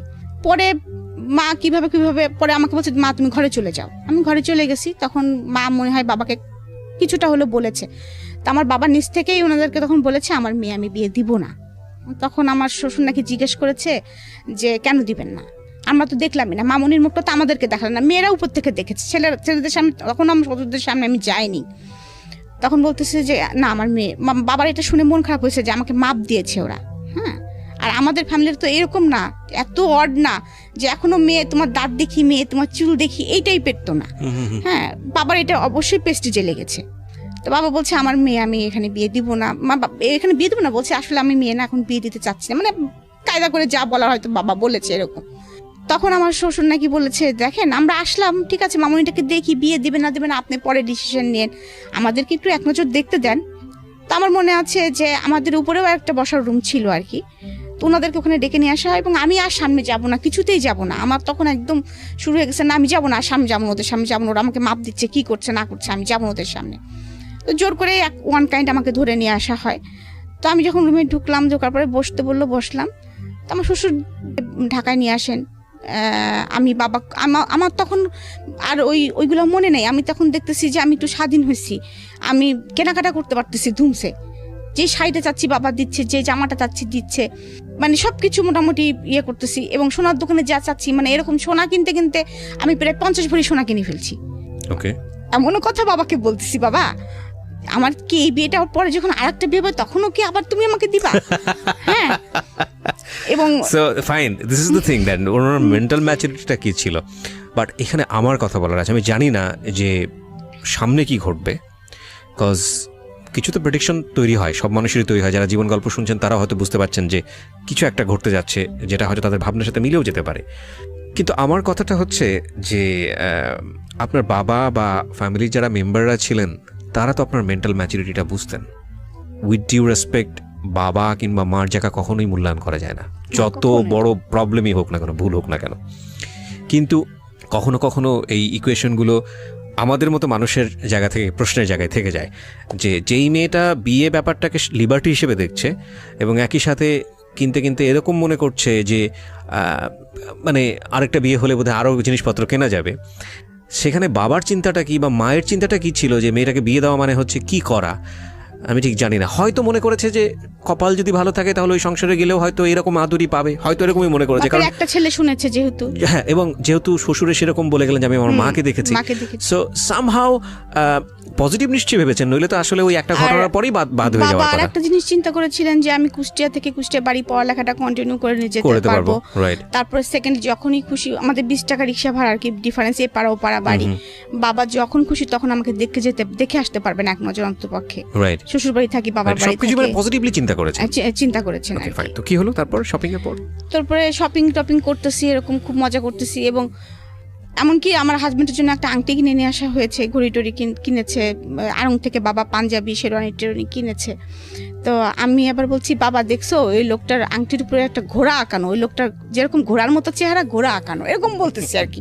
বুঝি না তো, আমার হাজবেন্ড তখন যেহেতু লম্বা ছিল, খুব হ্যাংলা ছিল, আমি খুব ভালো করে দেখিনি, ওই এক নজর যা দেখেছি সেটাতে আমার যা মনে হয়েছে আমি সেটা বলেছি আর কি। তো বাবা বলে, ছিমা এরকম করে বলতে হয় না, এটা কিন্তু বলতেছি, তাও বাবার মোটরসাইকেলের উপর পা দুলাচ্ছি বিকালবেলা বসে বসে, আর এরকম বলতেছি বাবাকে। যাই হোক, এরকম করতে করতে বিয়ের দিন এসে যায় আর কি, বিয়ের দিন এসে যায়, সেদিনও আমি খুব উৎফুল্ল। তো বাবা আমাকে একটা শাড়ি, অনেক শাড়ি কিনে দিয়েছিলেন, তার মধ্যে একটা শাড়ি আমি কাতান শাড়ি খুবই পছন্দ করে কিনেছি আর কি, ময়ূরাক্ষী কালার যেটা বলে, এটা সবুজও না আবার ইয়ে না, এরকম আমার চয়েস লেভেলটা সারা জীবন একটু ডিফারেন্ট ছিল আমার পুরো ফ্যামিলির মধ্যে থেকে, আমি একটু সবসময় বেটার কিছু ইয়ে করতাম। তো ওই শাড়িটা পরে আছি, ওরা আবার শাড়ি যে শাড়িটা এনেছে ওই শাড়িটা আমার পছন্দ হয়নি। আচ্ছা, কারণ ওইটার শাড়িটার কালার হচ্ছে কেমন যেন একটু ম্যাজেন্টা কালার, একটু মানে লাল না কেমন যেন একটি কালার। ওরা বলতেছে বিয়ে পড়ানোর সময় মেয়েকে শ্বশুর বাড়ির শাড়ি পরতে হয়। আচ্ছা, আর আমি বলতেছি আমি শাড়ি মরে গেলেও পরবো না, আমি এইটাই পরে থাকবো। যাই হোক, আমাকে কিছুতেই রাজি করাতে পারিনি, পরে আমার শ্বশুর বাড়ির শাড়িটা আমার মাথায় দিয়েছে। আচ্ছা, মাথায় দিয়ে তারপরে বিয়ে পড়াচ্ছে। তো কবুল বলতে হয় যে থেমে থেমে 3 বার, সেটাও আমি বুঝি না। এখন আমি কিন্তু আমি কানবো মনে করে, আমার আশেপাশে দিয়ে আমার ফুপুরা আমার মারা সব বসেছে, কিন্তু আমি কোনো কান্না করতেছি না। মানে সবাই ধারণা করেছে কবুল বলার সময় আপনি কান্না, আমি মনে হয় কানবো, আমি মনে হয় কিছুটা হলে বুঝতেছি, আমার কিন্তু সেই ফিলিংসটাই নাই যে কবুল বললে যে অন্যজনের হয়ে যাচ্ছি, বারাক বাড়ি চলে যেতে হবে আমাকে, এরকম ফিলিংস আমার মধ্যে কাজ করছে না। কবুলই তো, মুখ দিয়ে তো কবুলই বললে তো কি, কবুল বললে কি হয়, মানে এরকম একটা ভাব। তারপরে আমাকে কবুল বলতে বলেছে, আমি সুন্দর সুন্দর মানে বলে 3 বার কবুল বলতে বলেছি, সুন্দর করে কবুল বলেছি। তারপর কবুল বলার পরে আমি মিষ্টি করে একটু হাসিও দিয়েছি, আমার দাদু একটু আমার মুখ ধরে একটু আদরও করে দিয়েছে, এরকম আর কি। তো তারপরে যখন বিদায়ের পালা আসতেছে, কারণ তাদের বাড়িরও প্রথম একটা ছেলে এবং বিয়ে হচ্ছে, তাদের বাড়িতেও অনেক বড় করে অনুষ্ঠান করতেছে, আমাদের বাড়িতেও অনেক বড় করে অনুষ্ঠান হচ্ছে। তো আমাদের বাড়িতে আবার একটা রেওয়াজ আছে, এর মধ্যে বলি যে বিয়েতে কোনো গিফট নেওয়া হয় না। আচ্ছা, এটা কারোর বিয়েতেই নেওয়া হয় না। ওকে। তারপরেও আমার এত পরিমাণে আমার জিনিস আমি পেয়েছি, সেটা হচ্ছে আমার আত্মীয় স্বজনের কাছ থেকে জোর করে দিয়ে গেছে, আমার ফুপুরা টুপুরা সবাই মিলে আর কি। এত পরিমাণে আমি স্বর্ণ, এত পরিমাণে আমি জিনিস পেয়েছি, মানে আমি নিজেও জানতাম না আমার কত স্বর্ণ ছিল। তো আমি যখন বিদায়ের সময়টা যেটা আমি বলতেছি, যে বিয়ে তো হয়ে গেল, বিয়ে হয়ে যাওয়ার পরে তখন আমাকে ওই নিচে নিয়ে যাওয়া হলো, মালা বদল করতেছি, তখন আমি দেখলাম যে কালো একটা হাত আমার মাথার উপর দিয়ে মালা দিচ্ছে। আমি বলতেছি কি রে, আমি কারে বিয়ে করলাম, কেন লোকটা কি কঙ্কাল কঙ্কাল ভূত কেন, হ্যাঁ মানে এরকম মনে হচ্ছে আমার কাছে। তারপরে যখন আমার বিদায় হয় তখন দেখি কি আমার সামনে কেউ নেই, না বাবা, না মা, না মামারা, কেউ নেই, অনলি শুধু আমার চাচা। এবং চাচা কিন্তু দাঁড়ায় থাকতে পারছে না, অর্থাৎ মানে কাঁপতেছে অলরেডি থরথর করে। এইটাও আমার শ্বশুরবাড়ির লোক কিন্তু মাইন্ড করছে, 2টা জিনিস মাইন্ড করছিল তারা, আমাকে এটা নিয়ে অনেক কথা শোনাইছে। সেটা হচ্ছে, মেয়ে কি পাগল, ওইভাবে কবুল বলে, কোনো মেয়েকে তো এইভাবে আজ পর্যন্ত কবুল বলতে দেখি নাই। আর একটা জিনিস, বিদায়ের সময় আমি কাঁদতেছি না, বিকজ আপনি বুঝেই উঠতে পারছেন না, আমি বুঝে উঠতে পারতেছি না, আমি মনে হচ্ছে বেড়াতে যাচ্ছি কোথাও একজন জায়গায়। তো আমার চাচা শুধু একটা কথা বলে, আমার মনে আছে যে ওর হাতের উপর আমার হাতটা দিয়ে বললো, বাবা তুমি যদি মনে করো যে আমি আমাদের মেয়ে তোমার হাতে দিচ্ছি, তাহলে তুমি ভুল করো, মনে করো আমাদের কলেজেটা ছিঁড়ে তোমার হাতে আমরা দিয়ে দিচ্ছি, কারণ এটা তুমি কিভাবে যত্ন করে রাখবা সেটা তুমি জানো বাবা, এতটুকুই। তো আমি চলে গেলাম। শ্বশুরবাড়ি যাওয়ার পরেও বুঝতেছি না, আমাকে মানে বউকে বসায় রাখছে, সবাই আসতেছে দেখতেছে, আমিও দেখতেছি করতেছি, বুঝতেছি না। যাই হোক, ওই দিনটা গেল, মানে ওই সন্ধ্যাটা গেল আর কি। তারপরে আমার হচ্ছে 5 ননদ, তার মধ্যে ধরেন 4 জনই আমার থেকে বড়। ছোট ননদটা আমার বয়সী, আমার থেকে 2-1 বছরের জুনিয়র সিনিয়র হব আমরা। তো ওর সাথে আমার এর মধ্যে একটু ভাব হয়ে গেছে আর কি। আর ও আমাকে আগে থেকেই চিনতো কিন্তু মানে ও আমি যে স্কুলে পড়তাম ও সেই স্কুলে পড়তো, গার্লস স্কুলে। তো ও যখনই আমার ছবি টবি দেখেছে বা যখনই দেখতে এসেছে যে আমি, তখন ও খুব খুশি হয়ে গিয়েছিল ভিতরে ভিতরে যে এই মেয়েটাকে তো আমরা কোনোদিন চিন্তাই করতে পারিনি, নাচ দেখেছি কত সুন্দর নাচে, এ আমার ভাবি হবে। ও তো ছোট মানুষ, ওর মধ্যে এটাই কাজ করেছে, এত সুন্দর একটা মেয়ে আমাদের ভাবি হবে। হ্যাঁ, ও খুব খুশি, ও আমার হাতে ভাব জমানোর খুব চেষ্টা করতেছে, আমার পিছিয়ে আছে আর কি সে। তো আমাকে জামা কাপড় চেঞ্জ করিয়েছে, আমার ননদ আমাকে শাড়ি পরিয়েছে, আর ওই মানে বিয়ের শাড়ি সাজগোজ খুলে একটা শাড়ি টাড়ি পরিয়েছে, এরকম বাড়ি ভর্তি লোকজন চলতেছে। যাই হোক, তারপরে রাত আসছে, আমাকে তো রাত্রে খেতে দিছে, আমি তো খেতে পারি না হাত দিয়ে, আমি তো ছাড়াই ভাড়াই খাচ্ছি, কোনো রকম কি খাচ্ছি সেটাও বুঝতে পারতেছি না। মানে আমি তখন আবার বুঝতে পারতেছি, মানে মনের ভিতরে এতটুকু উপলব্ধি আসতেছে যে চিনি না তো, হ্যাঁ চিনি না তো, আমি কোথা থেকে কোথায় আসলাম আমি তো বুঝতে পারতেছি না কিছু। হ্যাঁ, আমার হাতে তো কই আব্বু আম্মু আসলো না, কেউ তো আসলো না, মানে এরকম মনে হচ্ছে, কেউ তো খোঁজ নিচ্ছে না, বাবা তো এখান থেকে এইটুক চলে তো আসতে পারে, এতক্ষণ তো বিয়ের ঝামেলা শেষ হয়ে গেছে, বাবা তো আর চলে আসতে পারে, মা তো চলে আসতে পারে, এরকম মনে হচ্ছে মনের কাছে, কই কেউ তো আসতেছে না, এরকম মানে মনের ভিতরে হচ্ছে। তো ওরা যা বলতেছে সেটাই করতেছি আর কি। দেখলাম মাগরিবের নামাজের সময় একটা লোক ঢুকলো আমার ঘরে, আমি বুঝতেছি যে এটা আমার মনে হয় হাজবেন্ড, কারণ আমার ঘরে তো যে কেউ ঢুকবে না, মানে আমার ঘর মানে আমাকে বিয়ে করায় নিয়েছে যে ঘরটায় বসায় রাখা হয়েছে। সে আমার সামনে নামাজ পড়লো, আমার সাথে কিন্তু কোনো কথা সে বলে নাই, আমিও কোনো কথা বলি না, কারণ আমি তো বুঝি না অত কিছু। তারপরে খাওয়া দাওয়া শেষে রাত আসলো, তো দেখতেছি বাসর ঘরটা সাজানো।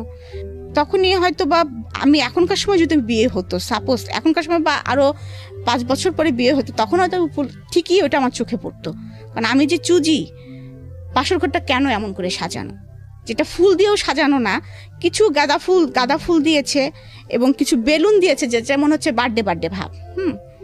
তো আমি আবার হাসতেছি, কিন্তু আমাকে যখন ওই ঘরে বসাইছে তখন কিন্তু আমার ছোট নোটটাকে বলতেছে এই বেলুনগুলো ফাটবে না তো, রাত্রে ঠাস করে বেলুন ফাটবে, কি মজা না, এরকম বলেও ফেলছি মুখ দিয়ে আর কি।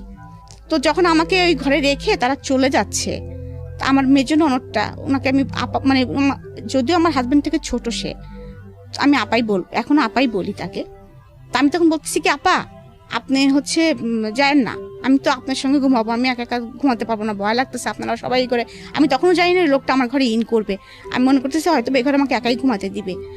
তো এইটু জানি যে বাসরাত হয় মানুষের, কিন্তু ওরকম সাজানো ওরকম ঘরে যে বাসরাত হয় আমি এটা তো বুঝতে পারতেছি। যাই হোক, আপাকে ধরে বসছি যে আপা আমি তো আপনার সঙ্গে ঘুমাবো, আপনি আমার সঙ্গে ঘুমান। বলতেছে না না তুমি ভয় পাও না, তোমার সঙ্গে ঘুমাবে তো, ভাই তোমার সঙ্গে থাকবে, তুমি টেনশন করো না, ভয় পাবা না তুমি। তো আমি তো তখন আরো ভয় পেয়ে গেছি যে কি ব্যাপার, একটা ছেলে থাকবে আমার সাথে। হ্যাঁ, আমি তো কখনো ছেলে মানুষের সঙ্গে ঘুমাইনি, আমি বাবার সঙ্গে ঘুমাইছি, চাচুর সঙ্গে ঘুমাইছি। তারপরেও যতই ইয়ে করি, ওটা নতুন জায়গা তো আমি তত ইয়ে করতে পারছি না। যাই হোক, আমার হাজবেন্ড ঢুকলো ঘরের মধ্যে, ঢোকার পরে সে পাশে বসতো, শীতকাল ছিল তখন, ডিসেম্বরে আমার বিয়েটা হয়েছে, ডিসেম্বরের 6 তারিখে। তখন আমি 16 বছর আমার বয়স। তখন আমি মানে বুঝতে পারতেছি না কি করব, আমি কিন্তু লেপ কম্বল কিছু গায়ে দেওয়া না, আমি এমনি এরা বসা, শীতে কাঁপতেছি আর কি, একটা শাল মনে হয় কোনো রকম জড়ানো গায়ে। তার মানে বলতেছে তুমি লেপের মধ্যে পা দিয়ে বসো, ঠান্ডা তো।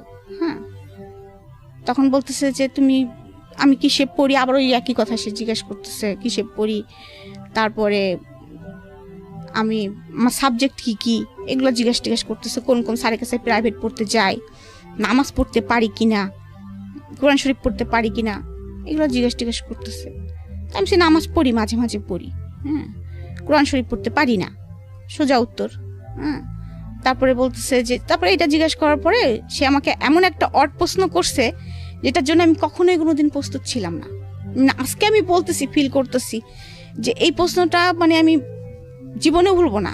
মানে এই কথাগুলো বলার পরে যে সে আমাকে বলতেছে যে তোমার মানে ডেট কবে। আমি বুঝতে পেরেছি, আমরা হয়তো ইন ডিটেইলি যাব না, বাট জীবনের কিছু মোমেন্ট থাকে যেগুলো কারো জীবনের সারা জীবনেরই একেবারে ব্যক্তিগত অনুভূতি, সেটা হয়তো কারোর সাথে শেয়ার করার মতো না, কিন্তু কখনো ওই মোমেন্টগুলোই একটা সামাজিক শিক্ষার অংশ হয়ে দাঁড়ায়, কখনো ওই মোমেন্টগুলোই আরেকজনের জন্য একটা অনেক বড় শিক্ষণীয় হয়ে দাঁড়ায়। আপনার এই যে রাতের গল্পটা আপনি বলছেন, এটা প্রত্যেকটা মানুষের জীবনেরই স্মরণীয় রাত, ভয়ঙ্কর রকমভাবে প্রত্যাশিত রাত, এবং এই রাতেই প্রত্যেকটা ছেলে এবং মেয়ে আমার যেটা মনে হয় যে সবারই একটা স্বপ্ন থাকে, একটা সুন্দর একটা মেমোরি যাতে সারাটা জীবন তারা ক্যারি করতে পারে।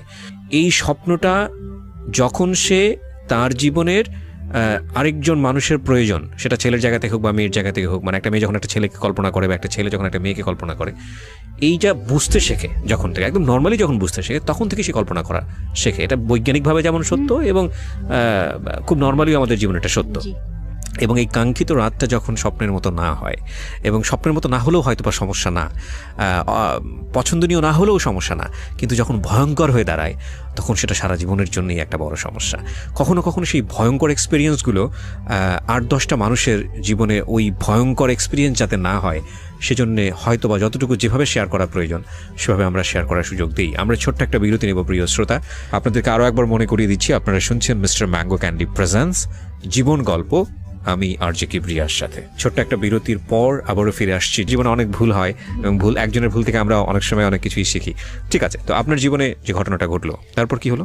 তো তারপরে মানে এটা আমি কিভাবে বলবো বুঝতে পারছি না, মানে এক্সপ্লেন করব কিভাবে, I don't know.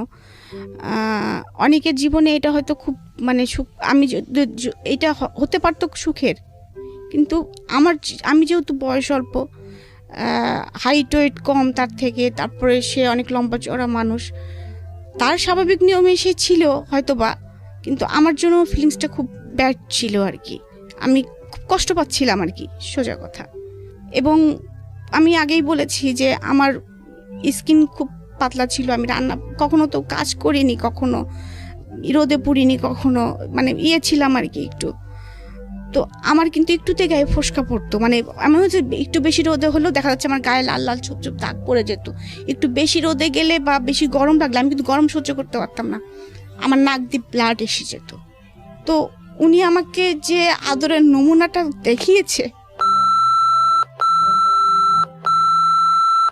It was not হিউম্যানিটিক, এটা আলটিমেটলি মানবিক আচরণ ছিল না, আপনি যেটা বলতে যাচ্ছেন। তারপর সে আমাকে বোঝানোর চেষ্টা করেছে, এটুকু আমার মনে আছে, যে না তুমি কষ্ট পাচ্ছ, এটা ঠিক, কষ্ট পেও না, এটা হয়, এটা ঠিক হয়ে যাবে আস্তে আস্তে। যাই হোক, সকাল হলে পরের দিন সকালে বউ ভাত, বাসার অনুষ্ঠান কমানো।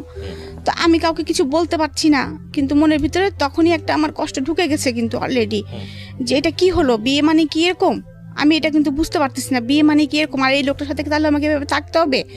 মানে আমি সবকিছু মিলে আমার মাথার মধ্যে হজবরল অবস্থা হয়ে গেছে একটা আর কি। আর আমি খালি অপেক্ষা করতেছি কখন বাবা মা আসবে, কখন কে আসবে, মানে আমি অপেক্ষা করে আছি আর কি। মানে আমার ভালো লাগছে না, সোজা কথা ভালো লাগছে না। আমি সকালেও তেমনভাবে খাচ্ছি না, কিন্তু আমার হাজবেন্ড দেখছি সকালবেলা থেকে স্বাভাবিক, সে ঘুরতেছে, সবার হাতে কথা বলতেছে আর কি, আমার অন্যরা আমার ঘরে আসতেছে, সব কিছু স্বাভাবিক, অনুষ্ঠান সব কিছু স্বাভাবিক। এবং একসময় আমার বাবা মা আসার পরেও আমি ওই অবস্থায় দেখা যাচ্ছে আমাকে মানে স্টেজ করে যেখানে বসিয়ে রাখা হয়েছে, আমি তো খুব ক্লোজভাবে তখন বাবা মার সঙ্গে কিছু বলতে পারছি না। আর আমার বাবা কেন যেন ওই দিনের পর থেকে তার চেহারাটা চোর হয়ে গেছিলো আর কি। চোর বলবো কেন, মানে আমার দিকে চোখ কিরকম লুকা ছাপা, চোর বলবো না, লুকো ছাপা আর কি। মানে হয়তো বা আমার দিকে তাকালে তার চোখ জলে ভরে উঠতেছিল, এমন কিছু হচ্ছে হয়তো বা, সে নিজেকে হাইড করছে। হ্যাঁ, আমি তো কিছু বলতেও পারছি না কাউকে। শুধু ছোট ফুপুটা আমার ফ্রেন্ড তো, সে আসার পরে তখন আমাকে বলতেছে, আমাকে তো বললাম যে অনেকে মনা বলে ডাকতো, তো আমাকে বলতেছে মনা কেমন আছো। হ্যাঁ, তো আমি বলছি যে ফুপু আমার না ভালো লাগেনি, আমার সারা রাত ঘুম হয়নি। হ্যাঁ, তোমরা আমাকে আজকে নিয়ে যাবা তো? হ্যাঁ, তো বলছে হ্যাঁ আজকে নিয়ে যাবে, মিয়া ভাই বলেছে আজকে তোমাকে নিয়ে যাবে, যে আমাকে সহকারে আজকে নিয়ে যাবে। আমি এবার ওকে বলছি কি, ফুপু শোনো, ওই লোকটাকে নিয়ে যাওয়ার দরকার নেই, আমাকে নিয়ে যাও। হ্যাঁ, বাবাকে আস্তে করে বলে এসো, ওনাকে নিয়ে যাওয়ার দরকার নেই। মানে এইভাবে আর কি। আমি তো আসলে বুঝতেছি না, আমি ওই লোকটা আমার সঙ্গে গেলেই মনে হলো যে আমার একটা ব্যাড ফিলিংস, ওই লোকটাকে নিয়ে যাওয়ার দরকার নেই। এই জন্য ফুপুকে আস্তে করে কানে এটা বলতেছি। যাই হোক, ওই দিনকার অনুষ্ঠান মিটে গেল, তারপরে আমাদেরকে নিয়ে যাওয়া হলো। তো আমার বেডরুমেই আমি ছিলাম আর কি। সেখানেও আমার বাবা মা তো আর কোনো কিছু খেয়াল করে না। আমার বাবা মার ধুম লেগে গেছে, বাড়িতে অনেক লোক, পুপুরা ধুম লেগে গেছে যে জামাইকে কোন পিঠা খাওয়াবে, জামাইকে নতুন জামাই ফার্স্ট আসছে আমাদের বাড়িতে, যৌথ পরিবারের জামাই মানে আমাদের বাড়িতে একদম মনে করেন যে আনন্দ উৎসব। আর আমি হয়েছে কি যে এই একদিন দুই দিনে মানে আমার ফ্যামিলি থেকে যেহেতু আমি একটু দূরে, আমি আমার ফুপু ফুপাতো ভাই বোন টোন এদের পেয়ে ওদের সাথে সবসময় থাকি, ওদেরকে পেয়ে আমার জামার কথা আমি ভুলে গেছি, মানে এমনিও তোর কথা আমার মনে থাকার কথাই না, তারপরে ওই যে আমার সাথে একজন লোক আসছে তার থেকে আমার কোনো ইয়ে নাই। আমি কিন্তু ওদের সাথেই মানে বাসায় যেই ঢুকেই আগে আমি কিন্তু শাড়িটা খুলছি, খুলে আগে কিন্তু আমি স্কার্ট পরে ফেলছি, বুঝছেন, ফেলে আমি আমার মতো মানে আবার দৌড়ানো শুরু করছি ঘরের মধ্যে, একবার এর সাথে এই গল্প করে ওর সাথে ওই গল্প করি। কিন্তু এর মধ্যে হঠাৎ করে আমার এক ফুফাতো ভাই, ওর সাথে খুব ফ্রেন্ডলি সম্পর্ক ছিল, আমার থেকে 2 বছরের বড়। তো ও আমাকে জিজ্ঞাসা করতেছে, মনি তোর মুখ চুখ দেখে তো ভালো, ওই যে বললাম আপনাকে যেটা সাইন দেখে বলছে ভাল লাগতেছে না তো। হ্যাঁ, তখন আমি বলতেছি কি যে ভাই জানো লোকটা না একটু ভালো না, হ্যাঁ লোকটা না খুব খারাপ, অনেক চরিত্র খারাপ। এভাবে বলতেছি লোকটা। হ্যাঁ, আমি বাংলা সিনেমার ভিলেন দেখো না ওই রকম, জানো, এখন এরকম বলতেছি। তো বলার পরে তখন আমার ভাই আবার হাসতে বলছে কই, মানে আমাকে সান্ত্বনা দেয়। আমি তো দেখলাম যে মিঠুন চক্রবর্তীর মতো। হ্যাঁ, এরকম আর কি কথাবার্তা হচ্ছে। যাই হোক, আমার সংসারটা এইভাবে আর কি আগায় যাচ্ছে। আমি শ্বশুর বাড়িতে যাই আসি, বাবার বাড়িতেও থাকি, কিন্তু আমি কিন্তু এইগুলো আসলে তখন কিন্তু বুঝি না যে শ্বশুর বাড়ি গেলে কাজ করতে হয় কি করতে না হয়। আমার হাজবেন্ড সকালবেলা অফিসে চলে যান, আমি হয়তো গুসল টুসুল করে। উনি কি ছিল, পেশা কি ছিল? উনি ছিল তখন অ্যাসিস্ট্যান্ট ইঞ্জিনিয়ার। হ্যাঁ, উনি হচ্ছে বিএসসি ইঞ্জিনিয়ার যেটা বলে আর কি আপনার পানি উন্নয়ন বোর্ডের। তো আমি তখনও কিন্তু বুঝি না, তা আমি নাস্তা খাই, ছোট ননদের সাথে সময় পাস করি, কিন্তু আমার শাশুড়ি মনে মনে খুব খেপে যাচ্ছে। হ্যাঁ, আমি এখন জানি আর কি উনি খুব খেপে যাচ্ছেন, কিরে কি বউ বিয়ে করে নিয়ে আসলাম, শাশুড়ি কি করতেছে তাও কি দিয়ে দেখে না, বাড়ির কে কি করতেছে কি দিয়ে দেখে না, ঘুম থেকে দেরি করে ওঠে, নামাজ পড়ে না, হ্যাঁ মানে নখ পালিশ লাগায় বসে থাকে, হ্যাঁ নাক ফুটো করা নাই, হ্যাঁ এরকম অনেক কিছু আর কি। তো ওই দিন উনি খুব হঠাৎ করে খুব লাউড হয়ে গেলেন, আমারে বলতেছে, এই তোমারে কি খালি শোকেসে সাজা রাখার জন্য নিয়ে আসা হয়েছে নাকি, তুমি খালি ঘরের মধ্যে বসে বসে মান্দাদের হেমন্তের না কি কার গান শুনো, হ্যাঁ তোমার হাজবেন্ড খাবে সেটা তোমার খেয়াল রাখতে হয় না, তোমার যে 5টা ননদ আছে তারা কলেজে যাচ্ছে ভার্সিটিতে যাচ্ছে, তুমি সেগুলো খেয়াল রাখবা না, হ্যাঁ তুমি নিজেকে নিয়ে সবসময় বসে থাকো, হাতে নখ পলিশ মাখিয়ে বসে থাকো, মানে এরকম করে আমার সাথে খুব চিল্লাপাল্লা করতেছে। এই কয়েকদিনের মধ্যেই, মানে 15-20 দিনের পরেই। আচ্ছা, আমি কিন্তু বুঝতে পারতেছি না, আমি একদম থতমত খেয়ে হা করে বসে আছি যে আমাকে এই ধরনের হয়তো কেউ কখনো বলে নেই। হ্যাঁ, আমি তো আসলে এরকম কথা কোনোদিনও বলে নাই আমাকে কেউ। তো আমি খুব মন খারাপ করে ওনাদেরকে তাকায় আসলে উনি কি বলতেছে, আমি বলতেছি মা আমার নাক ফুটো নেই সেই জন্য রাগ করতেছেন, আমি এটাও বুঝি নাই। যখন বলছে এই মেয়ের নাক ফুটো নাই, আমি নাক ফুটো জানো না, জানে হ্যাঁ কি বাড়িতে বিয়ে দিছি, মেয়ের হচ্ছে নাক ফুটো না থাকলে ছেলের অমঙ্গল হয় এটা জানে না, এরকম বলতেছে। তা আমি বলছি এইটার জন্য মনে উনি রাগ করছে। তা আমি বললাম ওই যে জেদি ছিলাম, আমি নাক ফুটোর যখন এতই সমস্যা, আচ্ছা ঠিক আছে, আমি একদম নিজের যে ঘরটায় থাকতাম, এমনকি আমি ওই ঘরে যখন যে ঘরটাকে আমাকে থাকতে দেওয়া হয়েছে, যে সেই ঘরটার পরিবেশটা এরকম ছিল যে একটা শুধু খাট, ড্রেসিং টেবিল নাই কোনো, একটা টেবিল আর একটা স্টিলের আলমারি, আর কিছু নেই ওই ঘরে। ও আর একটা আলনা ছিল, যে আমি কখনো মানে আমার ঘরটা তো অনেক সাজানো গোছানো, তখনকার সময় চেস্টের ড্রয়ার একদম ম্যাচিং করা সবকিছু। তখন এইটা আমার বাবা মা কিন্তু খেয়াল করেছে, এবং তারা কিছু বলেনি, এবং তারা কিন্তু অলরেডি ফার্নিচারের অর্ডার দিয়েছে আমার জন্য আর কি। এবং আমার ঘরে যে একটা ওই বাসায় যে রঙিন টিভি নাই এটাও খেয়াল করেছে তারা, সাদা কালো টিভি দেখে তারা, ফ্রিজ একটা ছোট, কিন্তু বাড়ি কিন্তু 4 বাড়ি, 2টা ফ্লোর নিয়ে আমরা থাকি, কিন্তু ফার্নিচারের ডিজাইনগুলো সব পুরাতন এরকম আর কি। আচ্ছা, জাস্ট লাইক বাবারা হয়তো এটা খেয়াল করেছে। তো আমার রুমের সাথে কোনো অ্যাটাচড বাথও ছিল না, যেটা আমি কখনো কোনোদিন অভ্যস্ত না, আমি আগেই বলেছি, সেটা আমার একটা প্রবলেম হচ্ছিল। এখানে একটা বিষয় খেয়াল করবেন, উনি যে বিষয়গুলো আনছে ছোট ছোট করে, সেগুলো হয়তো বলার মতো না, কিন্তু খুব ইম্পর্টেন্ট দুটো মানুষের জন্য। দুটো মানুষ দুটো পরিবেশ থেকে আসছে, দুটো মানুষের আমরা বিয়ে মানে মনে করি যে দুটো পরিবারের মেলবন্ধন, এটা কিন্তু শুধু দুটো মানুষের মেলবন্ধন না, দুটো পরিবারের মেলবন্ধন। এবং অবশ্যই একটা মানুষ যেভাবে যে লাইফস্টাইলে ছিল, হঠাৎ করে এসে আরেকটা লাইফস্টাইলে মানানসই হওয়াটা খুবই ডিফিকাল্ট, সে ছেলেই হোক বা মেয়েই হোক। কিন্তু আমাদের সামাজিকতা একটা বিষয় আমরা ধরে নিই যে মেয়ে মানেই হচ্ছে তাকে মানিয়ে চলতে হবে, মেয়ে মানেই হচ্ছে সে যে পরিবার থেকে আসুক না কেন, যেটাই করুক না কেন, শ্বশুরবাড়িতে যা আছে সেটাই তাকে মেনে নিতে হবে। যদি সিচুয়েশনটা এরকম হয় যে না এখানে আসলে কিছু করার নেই, বিকজ ওনাদের কী বলা যেত এফোর্ড করার ক্ষমতা আসলে অতটুকুই, তাহলে সিচুয়েশনটা ডিফারেন্ট। কিন্তু যদি বিষয়টা এরকম হয় যে না ইউ হ্যাভ মানি অ্যান্ড আপনার সেই ক্যাপাবিলিটিস আছে, তাহলে আপনার পরিবারে যেই আসুক না কেন তাকে যদি আপনার পরিবারেই সাস্টেন করতে হয়, তাহলে আপনার উচিত তার পাস্ট লাইফটা একটু হলেও স্টাডি করা, নইলে কিন্তু সে কোনোভাবেই আপনাকে বেস্টটা দিতে পারবে না। কারণ আমি যদি বলি যে একটা ছেলে হোক বা মেয়েই হোক না কেন, দেখুন যিনি এই ভদ্রলোকের সংসারে গেছেন তিনি কিন্তু গিয়েই রাতারাতি পরিবর্তন হবেন, বিষয়টা কিন্তু এরকম না। তিনি তারা একদম পুরো, যদি 16 বছরে বিয়ে হয়ে থাকে ওনার, উনি যেটা বলছিলেন 16টা বছর নিয়েই কিন্তু সেখানে গেছেন, হ্যাঁ। এবং এই 16টা বছরে তাকে কীভাবে ট্রিট করা হয়েছে, কীভাবে বড় করা হয়েছে, কী আচরণ তার সঙ্গে করা হয়েছে, কী ধরনের পরিবেশের মধ্যে সে থেকেছে, সে সব কিছু নিয়ে কিন্তু ওখানে গেছে। সুতরাং এটাকে যদি রাতারাতি ধাক্কার কবলে পড়ে যায় তাহলে এটার ভবিষ্যৎ ভালো হবে না, এটাই ধরে নেওয়া যায়। জানি না কি হয়েছে, ওকে বলুন তারপর। তো তারপরে যাই হোক আমি এগুলো কিছু বলি না, কিন্তু আমি যে আসলে আমি এখন নিজে ইমাজিন করি যেটা, সেটা হচ্ছে যে ওই সময় এরকম বোবা কেমন করে হয়ে গিয়েছিলাম। হ্যাঁ, না বোবা বেশিক্ষণ থাকবেন না, এটা আমরাও জানি। কারণ সিচুয়েশন ডিমান্ড হচ্ছে এমন একটা জিনিস মানুষ একটা পর্যায়ে পর্যন্ত সেভ করতে পারে। ইভেন তখন আমি মনে করি এটা সেভ না, এটা হচ্ছে জমায়। তো জমায় মানে হচ্ছে কি, ধনুকের তীরটা যখন আপনি টানবেন প্রথম পর্যায়ে কিন্তু ছাড়লে আপনি এটা বেশি দূর যাবে না, তো তখন মনে হয় কি ঠিক আছে তীর তো আসবে না, কিন্তু তারপরে জমতে জমতে যখন একবার টানার পর এক্সট্রিম লেভেলে যখন টানা হবে, টানার পরে যখন ছাড়া হবে তখন কিন্তু গতিটা যায়। তো যে যত বেশি টানতে পারে, মানে যে যত বেশি সাইলেন্স থাকতে পারে, সে যখন বাস্ট হয় সে তত বেশি পরিমাণ শব্দ করে বাস্ট হয়।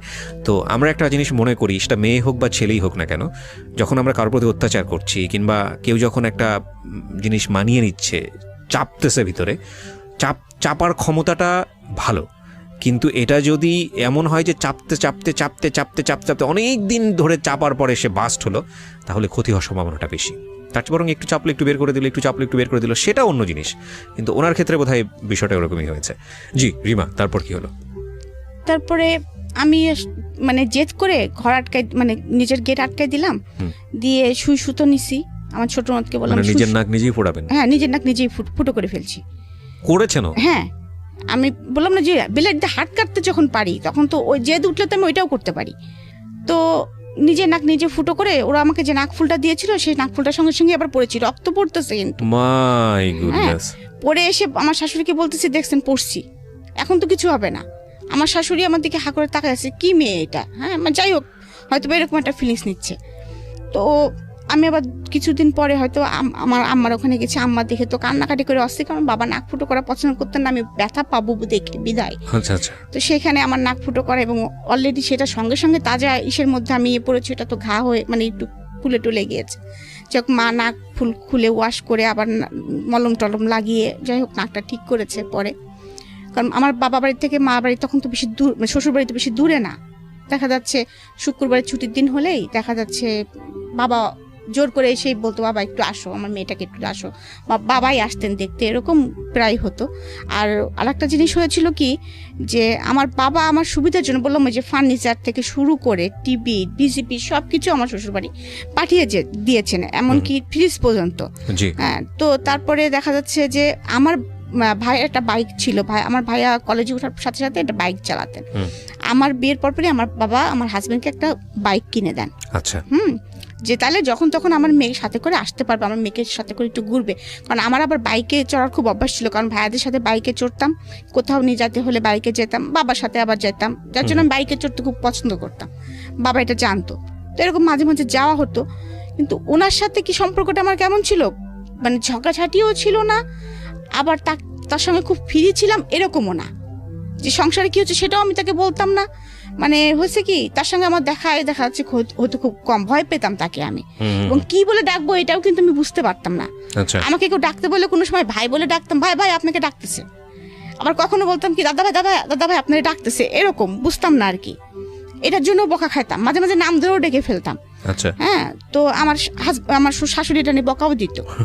হ্যাঁ, তো এরকম একদিন এরকম চলতেছে আমার সংসার আর কি, বকাঝকা খাচ্ছি, বুঝতে পারতেছি না কি হচ্ছে না হচ্ছে। আম্মার কাছে মাঝে মাঝে যাই, বলতেছি আম্মা এরকম বকা দেয় কেন ওনারা, আমি তো কাজ করতে পারি না। হ্যাঁ, এরকম বলি।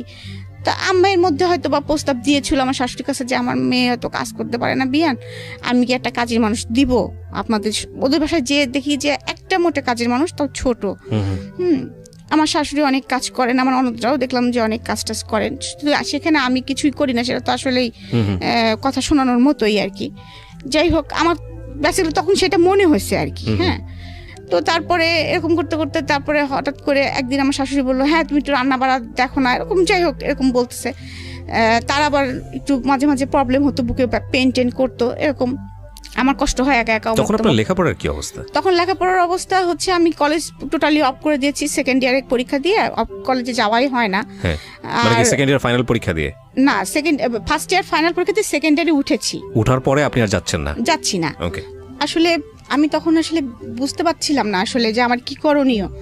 তো আমার মনে হচ্ছিল যে হয়তো বা মাকে বলতাম যে মা, আমার কাজটা করলে মনে হয় ভালো হয়, উনি তো একটু রাগটাগ করে।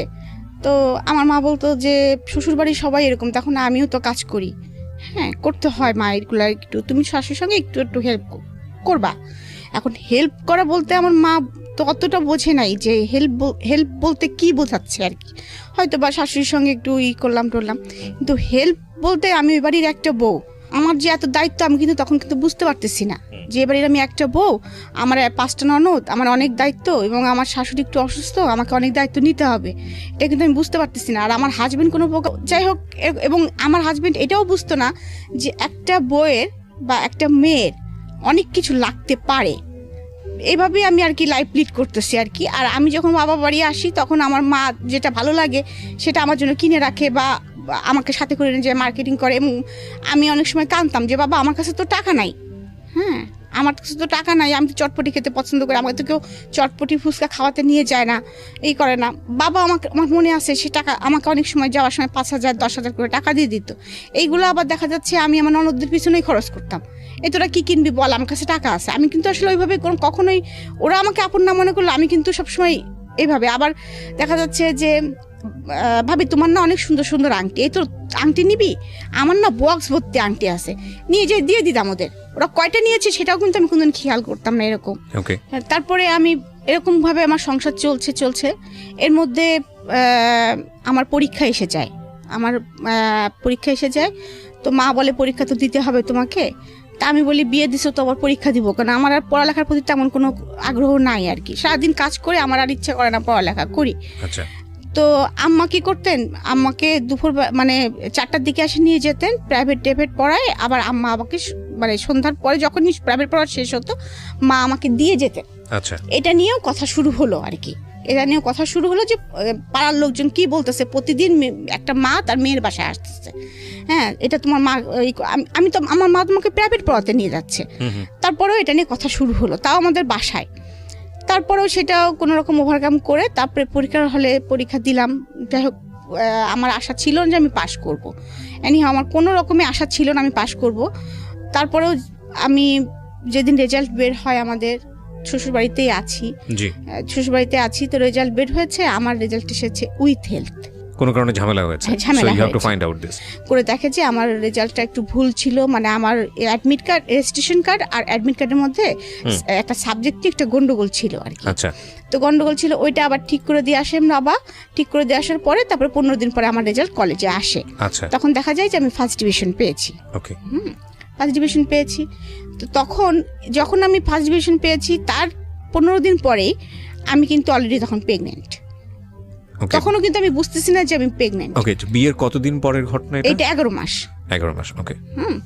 11 মাস পরে, কারণ আমি তো বললাম ওই যে ফার্স্ট ইয়ারে থাকতে বিয়ে হয়েছে, সেকেন্ড ইয়ারে উঠেছি, তারপরে তো পরীক্ষা দিয়েছি, এর মাঝে 11 মাস গিয়েছে, কারণ আমাদের ক্লাস তো বেশি দিন আমরা পাই না। তো যাই হোক, আমি প্রেগনেন্ট, আমি তো সেটা বুঝতে পারতেছি না। ওই যে বললাম আমার রান্না করতে হয়, তো রান্না করতে গেলেই আমার মানে গন্ধ শুনলে আমার বমি আসে। আমি দৌড়াই চলে যাই বাথরুমে, এই করি সেই করি। তখন একদিন আমার শাশুড়ি আমাকে বলতেছে, তুমি এরকম করো কেন, খালি বমি করো কেন? আর এর মধ্যে কিন্তু আমার শারীরিক কন্ডিশন অনেক খারাপ হয়ে গেছে, অনেক মানে আমি একদম মনে করেন যে 34 কেজি ওজনে নেমে আসছে আমার ওজনটা আর কি। একেতে ছোটখাটো মানুষ ছিলাম, তারপরে আর কিছু খেতে পারি না, শুধু বমি করি। তো আমি বুঝতেছি না। তারপরে আমার শাশুড়ি আমাকে জিজ্ঞেস করতেছে যে তুমি এরকম করো কেন, তোমার কি শরীর খারাপ লাগে না, কি হয় তোমার, তুমি এরকম করো, দৌড়াও খালি, বাথরুমে দৌড়াও কেন খালি? তখন আমি বলতেছি কি জানি মা, আমার কোনো কিছুর গন্ধই সহ্য হয় না, কিচ্ছু ভালো লাগে না, খালি বমি আসে, আমি কিছু খেতেও তো পারতেছি না। হ্যাঁ, তখন আমার শাশুড়ি মনে হয় মুরব্বী মানুষ তো, হাজার হলেও তিনি একটু সন্দেহ করছেন। তো যাই হোক, আমাদের পাশে ফ্যামিলি একজন ডাক্তার আছেন, ডাক্তার ভাই বলি আমরা, তো ওনার কাছে আমাকে পাঠান। তো ওনার কাছে যখন পাঠান তখন উনি আমাকে প্রেগনেন্সি টেস্ট দেন। এখন তো ধরেন অনেক প্রেগনেন্সি টেস্টের অনেক সিস্টেম হয়েছে, তখন তার কোনো সিস্টেম ছিল না, তখন তো একদম ল্যাবেই যেতে হতো ইউরিনটা নিয়ে। তো বলে যে পরের দিন সকালবেলা এরকম ইউরিনটা নিয়ে ল্যাবে দিলে নাকি রেজাল্ট, আমার হাজবেন্ডই সে রেজাল্ট নিয়ে এসেছে, পজিটিভ আসছে আর কি। আচ্ছা, পজিটিভ আসছে, তো সেটা নিয়ে আবার ডাক্তার ভাইয়ের কাছে দেওয়া হয়েছে। তখন ডাক্তার ভাই আমার শাশুড়ি বলছে আমি যেতে পারবো না, যেহেতু এরকম একটা বিষয়, তোমাদের হাজবেন্ড ওয়াইফের বিষয় যেহেতু, তো তোমরা দুজনা যাও, ডাক্তার ভাইয়ের কাছে তোমরা দুজনাই যাও। এবং ডাক্তার ভাইও চাচ্ছিল যে আমার হাজবেন্ড যাক। সে বলেছে যে হেলাল আসুক। মানে সে তো আমাদের ফ্যামিলি ডাক্তার, সবাইকে চেনে, আমার বিয়েও খেয়েছে সে। তো আমরা যখন গিয়েছি তার কাছে, সে তখন বলছে যে হেলাল তুমি এটা কি করলা, ফার্স্ট কথাই ছিল তার এইটা, তুমি এটা কি করলা। তখন আমার হাজবেন্ড তো চুপচাপ, তো বলতেছে যে তোমাকে আমি বিয়ের সময় বলেছিলাম যে হেলাল তুমি ছোট একটা মেয়ে বিয়ে করতেছো, কেন করতেছো, মিনিমাম তোমার এদের সঙ্গে যায় এমন একটা মেয়ে বিয়ে করো। তারপরে আবার এই মেয়েটা এখন প্রেগনেন্ট, হ্যাঁ, তার ওয়েট এত কম, এবং এই বাচ্চাটাকে সে কি দিবে, পেটের ভিতর থেকে মার যে খাবারটা সে নিবে। মানে ডাক্তার ভাই আমার সময় যে কথাগুলো বলতেছে আমি সেটাই আর কি বলতেছি, আমি তখন তত কিছু বুঝি না। হ্যাঁ, তো সেই সামর্থ্য তো মনে হচ্ছে এই মেয়েটার নাই। আর তারপরেও তো বমি করতেছে একভাবে, ওকে তো ইমিডিয়েটলি এখন স্যালাইন দেওয়ার ব্যবস্থা করা উচিত, তো পানি শূন্যতা হয়ে গেছে শরীরে এখন, এরকম অবস্থা আর কি। যাই হোক, তুমি কি এই বাচ্চাটা নিতে চাও, নিলে কিন্তু সমস্যা হবে, হয়তো বা ওর লাইফ রিস্ক হতে পারে, মেবি এরকম একটা কথা বলে। তা আমার হাজবেন্ড বাসায় এসে উল্টা মেজাজ দেখাচ্ছে, কেন মানে আমি যেন পাপ করে ফেলছি। হ্যাঁ, মানে উল্টা মেজাজ দেখাচ্ছে, হ্যাঁ এরকম অসুস্থ, এখন আমার এখন ঝামেলা, অমুক তমুক বিভিন্ন কথা শুরু করছে। তো আমার শাশুড়ি আবার খুশি, কারণ তার একটা ছেলে, যেহেতু একটা বাচ্চা আসতেছে বাসায়, সে খুব খুশি। আমার বয়স টয়স কেউ দেখতেছে না আর কি সেই মুহূর্তে। সে আবার আমার TNT-তে ফোন করে আমার মাকে ডেকে নিয়ে আসছে, বিয়ান এরকম সুসংবাদ আছে, শিগগিরই আসেন। তো আমার মা এসেছে, আমরা কি দুজন মিলে একটা বাচ্চা পালতে পারবো না? হ্যাঁ, ও ছোট হয়েছে তো কি হয়েছে, হেলাল এরকম চিল্লাপাল্লা করতেছে, আপনি আপনার জামাই একটু বোঝান, এরকম বলতেছে টলতেছে। আমার শাশুড়ি তখন খুব ভালো মুডে আছেন আর কি তিনি। তো আমার মা না আসলে তখন নাও বলতে পারতেছে না, হ্যাঁও বলতে পারতেছে না। তিনি একবার আমার কথা ভাবতেছেন, আবার ওই সংসারটার কথাও ভাবতেছেন, যে তাদের মধ্যে আনন্দ, আর এদিকে আবার চিন্তা করতেছেন যে আমার মেয়েটা তো আসলে এই অবস্থা, কিছু খেতে পারে। তখন আমার এর মধ্যে মা বলছে কি, তাহলে আমি আমার মেয়েটাকে নিয়ে যাই বিয়ান, আমি নিয়ে যাই, ওর তো এই অবস্থা। তখন আবার ডাক্তার ভাই বলে দিয়েছেন, উনি আবার প্রেসক্রাইব করে দিয়েছেন আমাকে, তখন ইমিডিয়েটলি স্যালাইন দিতে হবে, দিতেই হবে। তখন আর আমাদের যেখানে বাসা, সেখানে আশেপাশে কোনো ক্লিনিক নাই, একটু দূরে। তো তখন আম্মা দেখলো যে তাহলে এখান থেকে নিয়ে গেলে তো নার্স এসে মানে স্যালাইন দিতে পারবে না, বা সবসময় টেক কেয়ার করতে পারবে না, এখানে যদি ডাক্তারটা কাছে, তাহলে এখানেই থাক। তো আমার স্যালাইন চলতেছে, করতেছে, কিন্তু আমার শাশুড়ি কিন্তু কখনো এসে আমার যে স্যালাইন চলতেছে করতেছে আমার পাশে বসা বা মাথায় হাত দেওয়া, বা আমার হাজবেন্ড ওই ঘরে ঢুকে না। হ্যাঁ, সে ডিস্টার্ব হবে দেখে সে তার মতো থাকে, রাত্রে স্যালাইন খুলতে হবে, করতে হবে, অনেক ঝামেলা। এগুলো আমার ছোট নদ থাকে আমার পাশে, মাঝে মাঝে আমার শ্বশুর একটু দেখাশোনা করেন। আর দেখা যাচ্ছে যে ওই যে সার্বক্ষণিক যে নার্সটা ছিল উনি দেখাশোনা করতেন, কিন্তু আমার বমি কিন্তু কখনোই অফ হয় নাই। তো এর মধ্যে আমার আবার একটু ব্লাড যাচ্ছে, একটু ব্লাড যাচ্ছে। তখন আবার এইটা আবার ডাক্তার ভাইকে বলা হয়, তখন ডাক্তার ভাই আর কি বুঝছে ব্যাপারটা, বরাবর বলছে আসলে ও নিতে পারছে না মনে হয় শরীরে, ওর শরীর এই বয়সে এটা ও নিতে পারছে না। তারপর যাই হোক এরকম বলার পরে তারপরেও আপনারা যখন চাচ্ছেন চাচিমা আমি ট্রাই করব, আমি 7 দিন একটা ইঞ্জেকশন দিব, সকাল বিকাল দিব, এটা যদি টিকে গেল তো টিকে গেল আলহামদুলিল্লাহ, না হলে কিন্তু আমাদের এস্টিম পয়েন্টে যেতে হবে, এটা ডিসিশন নিতে হবে। তখন আমার মা, আমার তো একদম তখন মনে করেন বিছনা থেকে ওঠা নিষেধ, একদম বেড রেস্ট। তো আমার মা, আমার শ্বশুরবাড়ির যেরকম পরিবেশ, আমার মা যে আমার কাছে থাকবেন সেটাও পারতেছেন না। হ্যাঁ, কারণ কি কথা শোনাবে কে, মানে ওরা খুব কথা শোনাতেন, এটাই হচ্ছে প্রবলেম। মানে আসলে খুব কথা শোনাতেন, এখনো তাদের সেই স্বভাবটা আছে আর কি। তো ওই ভয়তে আমার মা আবার খুব, বললাম না যে চুপচাপ, আম্মা তো অত মানে কথা পছন্দ না আর কি তার। তো এই অবস্থায় যাই হোক আমার আস্তে আস্তে আমি ওই সিচুয়েশনটা পার করছি, কোনো রকম 7 মাস চলে গেছে আর কি। যাওয়ার পরে তারপরে 7 মাসের পরে আমাকে আমার বাবা মা এসে আমাদের দেশে একটা আনুষ্ঠানিকতা করে, সাধ দেয়। সেটা করে অনেক অনুষ্ঠান করে শ্বশুরবাড়ির লোকদের কাপড় চুপড় দিতে হয়, তারপরে এই খাসি টাসি, তারপরে এই যে মাছ টাছ অনেক কিছু দিতে হয়, কী কী দিতে হয় আমি অত জানতাম না তখন। সেগুলো দিয়ে আমার বাবা মা অনুষ্ঠান করে নিয়ে আমাকে নিয়ে গেছেন। তখন আমার বাবার আবার পোস্টিং ছিল মাগুরাতে। তো মাগুরাতে নিয়ে গেছেন। মাগুরাতে নিয়ে যাওয়ার পর যখন আমার 2 মামা শুনেছে যে আমি এরকম অবস্থা, তখন আমার 2 মামা তাদের আবার নিজেদের প্রাইভেট কার ছিল, তো তোমরা মানে খুলনায় থাকতো, খুলনা থেকে মাগুরা তো বেশি দূর না, তো চলে এসেছে আমাকে দেখার জন্য। এসে তো চিল্লাপাল্লা, বুধ এটা কি হলো, আর তোমরা মাগুরায় আনছো কিভাবে, হয় কুষ্টিয়া রাখতা। তো তারপরে যাই হোক আমার মামারা আমাকে খুলনাতে নিয়ে যায় এক প্রকার জেদ করে, কারণ মামাদেরও কোনো মেয়ে ছিল না, 2 মামারই 2টা করে ছেলে। তো ওখানে যে আমার হাজবেন্ডের পোস্টিং তখন আবার বাগেরহাট, আচ্ছা, তার জন্য একটু সুবিধা। তো যাই হোক আমার বেবিটা হলো, মানে আমি বেবিটা হতে যে অনেক কষ্ট পেয়েছি। বেবিটার ওয়েট অনেক বেশি ছিল, মানে কারণ আমার বেবিটা কিন্তু এখনো 5 ফিট 5 ইঞ্চি 5.5 ইঞ্চির উপরে লম্বা। আচ্ছা, আমার ফার্স্ট মেয়ে। ওকে, যিনি এখন নর্থ সাউথে পড়ছে। জি জি, ওকে। সো প্রিয় শ্রোতা, আমরা এখানে একটা বিরতি নিতে চাই। কোথাকার গল্প কোথায় গিয়ে ঠেকেছে সেটাই হচ্ছে দেখার বিষয়। আমরা আরো আধা ঘন্টারও বেশি সময় আপনাদের সঙ্গে আছি, এবং আপনারা যা ভাবছেন গল্পটা লেগেছিল আর কি, এটাই স্বাভাবিক, কষ্ট লাগাটাই স্বাভাবিক। হ্যাঁ, আমি হচ্ছে বাচ্চা মানুষ করতে তখন তো অত এক্সপার্ট না, তা আম্মাদের ওখানে বেশি থাকতাম, কখনো শ্বশুরবাড়ি যেতাম, কখনো আম্মাদের ওখানে থাকতাম। তো এরকম করতে করতে সময় যাচ্ছিল, কিন্তু হচ্ছিল কি আমি শ্বশুরবাড়ি যখন থাকছিলাম তখন তো আমার ননদদের আরও বিয়ে হয়েছে, সবারই বাচ্চা কাচ্চা আছে। আমার বাচ্চাটা যদি একটু ভুল করে ফেলতো বা একটু অন্যায় করে ফেলতো, আমি কেন জানি তখন যেন খুব ক্রেজি হয়ে গিয়েছিলাম। আর আমার হাজব্যান্ড তো বাসায় থাকতো না, আমি শ্বশুরবাড়ি থাকতাম। আমার লেখাপড়া কিন্তু তখনও কন্টিনিউ। হ্যাঁ, আমি কিন্তু তখন অলরেডি পড়তেছি, হ্যাঁ পড়তেছি, বাচ্চা সামলাচ্ছি এবং সংসার, তখন কিন্তু আমি পাকা গৃহিণী হয়ে গেছি। এবং এরকম করতে করতে আমি হচ্ছে যখন মাস্টার্স পরীক্ষা দিব আর কি, ফাইনাল দিব, আমার বড় মেয়েরা ছোট মেয়ের বয়সে ডিফারেন্স হচ্ছে 4.5 বছর। তখন আমি সেকেন্ড বেবি কনসেপ্ট করি। তো তখন সেকেন্ড বেবি কনসেপ্ট করলে তখনও সবাই খুব খুশি হয়ে যায়, কিন্তু আমি খুশি হই না। এবার আমি আর খুশি হই না। এবার আমি বুঝে গেছি মাতৃত্বের কি কষ্ট, আর আমি বুঝে গেছি যে এই সংসারে আমার কি অবস্থান।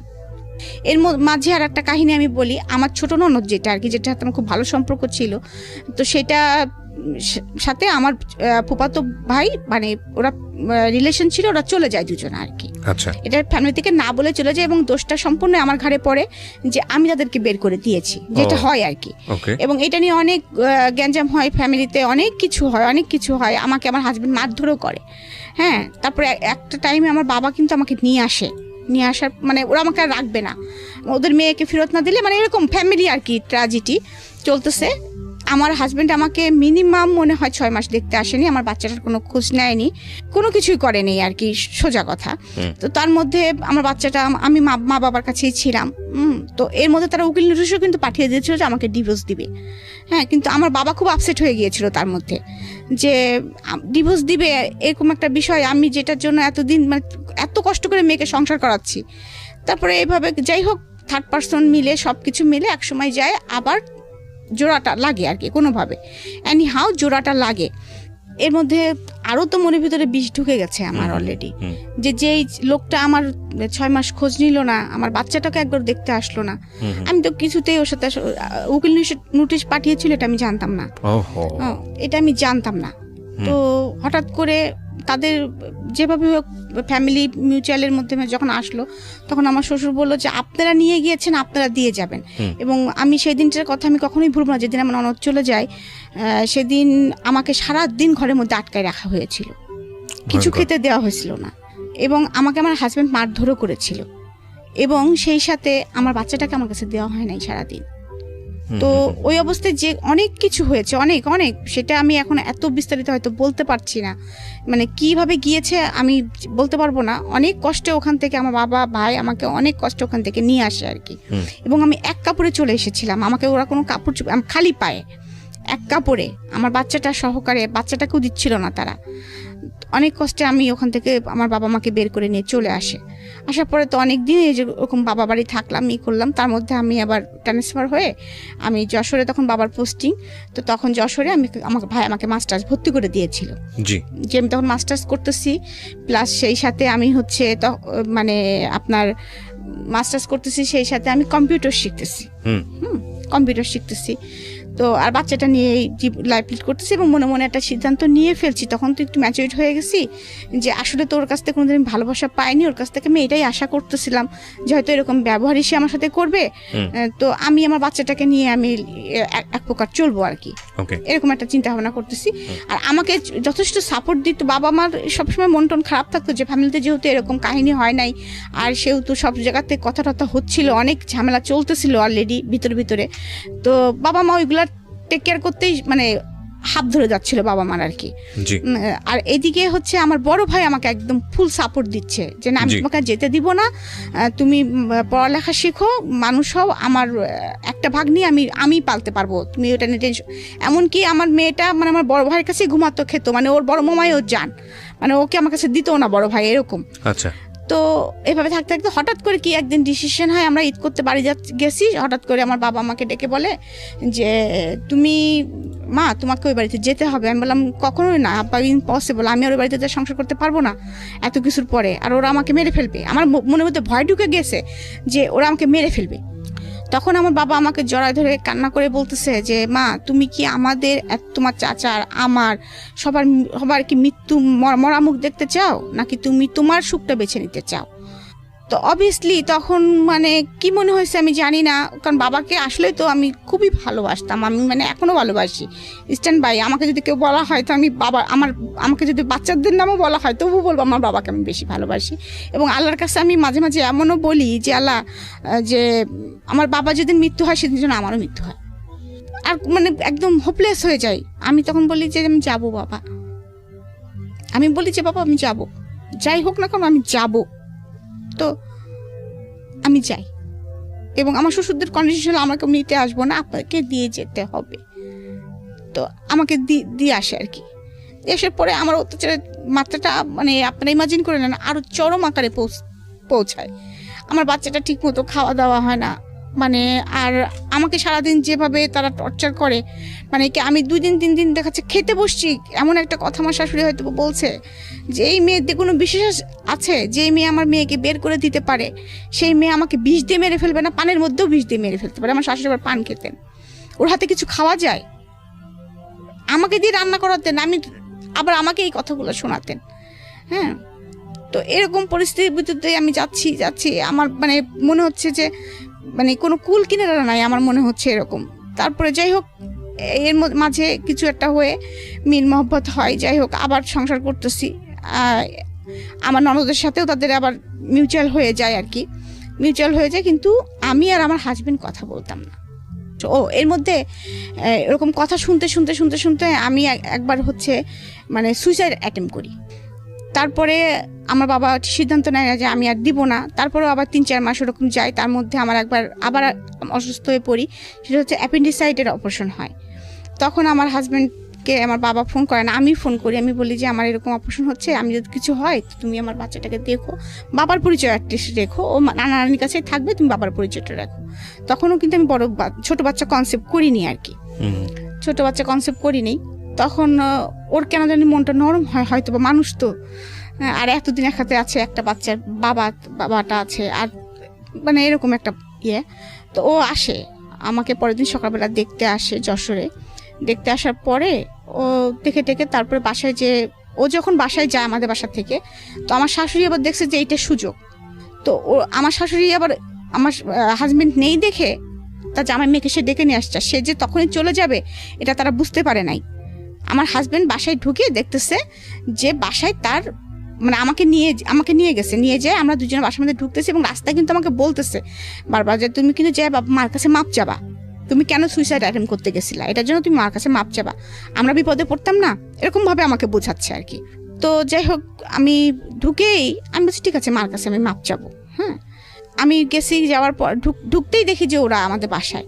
তখন বাসার পরিস্থিতি আরও অন্যরকম হয়ে যায়। তখন হয় কি আমার হাজব্যান্ড ফুল ক্রেজি হয়ে যায় আমার থেকে, আমিও ভাইলেন্ট হয়ে যাই, সেও ভাইলেন্ট হয়ে যায়, যে যার জন্য এত কিছু হইলো তারা কিভাবে এক্স্যাক্টলি, মানে তোমরা যদি মেনেই নিবা তাহলে এত কেন অভিনয় করলা তোমরা।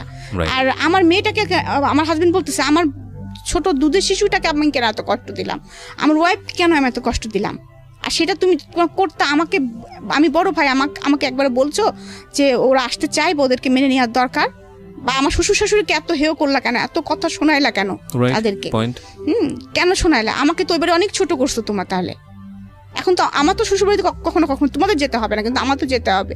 তখন তো তারা যদি কথাটা বলে যে আমার মেয়ের তো কোনো দোষ ছিল না, তখন আমি কি বলবো, কি উত্তর দিব? তো এটা নিয়ে অনেক বাসার মধ্যে অনেক ক্যাচাল হয়, হয়। তারপরে আমার হাজব্যান্ড সরাসরি জিজ্ঞেস করে যে হ্যাঁ, ওরা দুজন আবার খুব নমনীয় হয় হয়ে আমার কাছে মাপ চাই, ওর ভাইয়ের কাছে মাপ চাই। তখন আমি একদম ভাইলেন্ট হয়ে বলি কি, আচ্ছা তোরা যে বলছিস যে আমি তোদেরকে বের করে দিছি বাসা থেকে, আমি কি বের করে দিছি, আমি কি জানতাম কিছু? তখন ওরা আমাকে বলে কি যে, তখন আমার ছোট ননদ বলে কি না, আমি আসলে এটা ক্রেজি ভাবে বলছিলাম, তখন আপনার উপর আমার রাগ হয়েছিল, কারণ এই কথাটা যখন বাসায় জানাজানি হয়ে যায়, আপনি ভাইকে বলে দিছিলেন, ভাই আমাকে রাত্রে মারতে গেছিল, তো আমার উপর, আপনার উপর আমার খুব রাগ হয়েছিল, আমি চিন্তা করছিলাম এটা শোধ তুলবো, সেই জন্য আপনার দোষটা দিয়েছিলাম। তা আমি তখন আমার হাজবেন্ড এটা শুনছে, শোনার পরে বলতেছে তুই এটা কাজ করছিস রনি। হ্যাঁ, যাই হোক, এটা নিয়ে অনেক কিছু হয়, সব সত্য আর কি সামনে চলে আসে যখন, তখন যাই হোক আমার হাজব্যান্ড একটু সফটনেস দেখায় এবং সে বলে যে আমি থাকবো না, আমি কাল সকালে আমার বউ বাচ্চা নিয়ে আমি চলে যাব। তখন আমার শ্বশুর খুব আপসেট হয়ে পড়ে, কারণ কুষ্টিয়া শহরে তাদেরকেও সবাই চেনে, আমাদেরকেও সবাই চেনে, সবাই জানে যে তার একটাই ছেলে বেটার বউ আলাদা থাকে, হ্যাঁ, আলাদা বাসা ভাড়া করে থাকে, এটা একটা খুব খারাপ দেখা যাবে, এরকম একটা করে। তারপর অনেক বোঝানো শোনানোর পরে যাই হোক আমরা আবার ওই বাসাতেই স্টে করি। আমার হাজব্যান্ডের তখন আবার পোস্টিং হয়ে যায় চুয়াডাঙ্গা। তো এরকম চলতেছে, ওদের সাথে ওরা আসে যায়, কথা করে। আমার ছোট ননদের সাথে আমি কথা বলতাম, আমার ভাইয়ের সঙ্গে কথা বলতাম না, কারণ আমার থিওরিটা এটা যে ও তোমার রক্তের না, ও আমার একটা ক্ষতি করতে পারে, তুমি তো আমার ভাই ছিলা, তুমি ফুফাতো ভাই হওয়ার যাই হও, তুমি তো আমার ভাই ছিলা, তুমি তো আমার এত বড় ক্ষতি করতে পারো না, তোমার সাথে আমি কথা জীবনেও বলবো না, আর তারপরে তুমি আমার বড় ভাই। তো যাই হোক মাস্টার্স করেছি, মাস্টার্স পরীক্ষা চলছে আমার, পরীক্ষা দিয়ে আমার মনে হয় যে আমার 11 তারিখে বাচ্চা হল না, আমার বাচ্চা হয়েছে 16 তারিখে, আর আমার মাস্টার্স পরীক্ষা শেষ হয়ে হচ্ছে 11 তারিখে, মানে আমি ওই রকম অবস্থায় আমি পরীক্ষা দিয়েছি আর কি।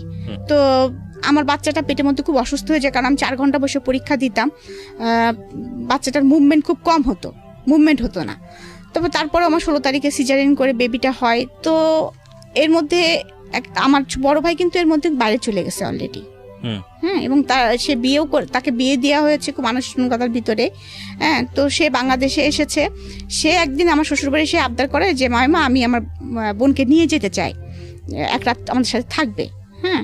তো এই কথা বলার পরে তখন হচ্ছে আপনার আমার শাশুড়ি আমাকে যেতে দিবে না, বাসায় অনেক কাজ, ঈদের পরের দিন আমার সব ননদরা আসবে, সে আমাকে যেতে দিবে না। তখন সে বলে কি যে তাহলে নিয়ে গেলে একবারে নিয়ে যাও। তো এই কথাটা আমার ভাইয়ের তখন লাগে খুব, এতদিন তো আমার ভাই কোনোদিন ইন্টারফেয়ার করেনি, এতদিন তো বাবাই সব টেক কেয়ার করছে, এখন তো মোটামুটি সে একটা পর্যায়ে আসছে। তারপরেও আগেও সে বলেছে যে সে কখনোই রাজি ছিল না আমাকে সংসার করতে দেওয়ার জন্য, সে সবসময় বলতাম রিক্সা চালাই খাবো, কিন্তু আমার বোন আমি দিব না, এরকম কথা সবসময় সে বলতো। তারপরে যাই হোক সে মনে মনে একটা প্ল্যান করে ফেলে, সেটা বাবা মাকে বলে না, কারণ জানে বাবা মা বললেও হয়তো রাজি হবে না, আর আমার হাজব্যান্ডকে বললেও রাজি হবে না। সে আমাকে বেড়াতে নিয়ে আসার নাম করে ঢাকায় নিয়ে আসে। তখন অলরেডি ঢাকায় আমাদের একটা বাড়ি কেনা আছে, সেটা হচ্ছে সেগুনবাগিচে, আমার ছোট ভাই ইস্ট ওয়েস্ট ভার্সিটিতে পড়ে, ও হচ্ছে ওই বাসাতে থাকতো।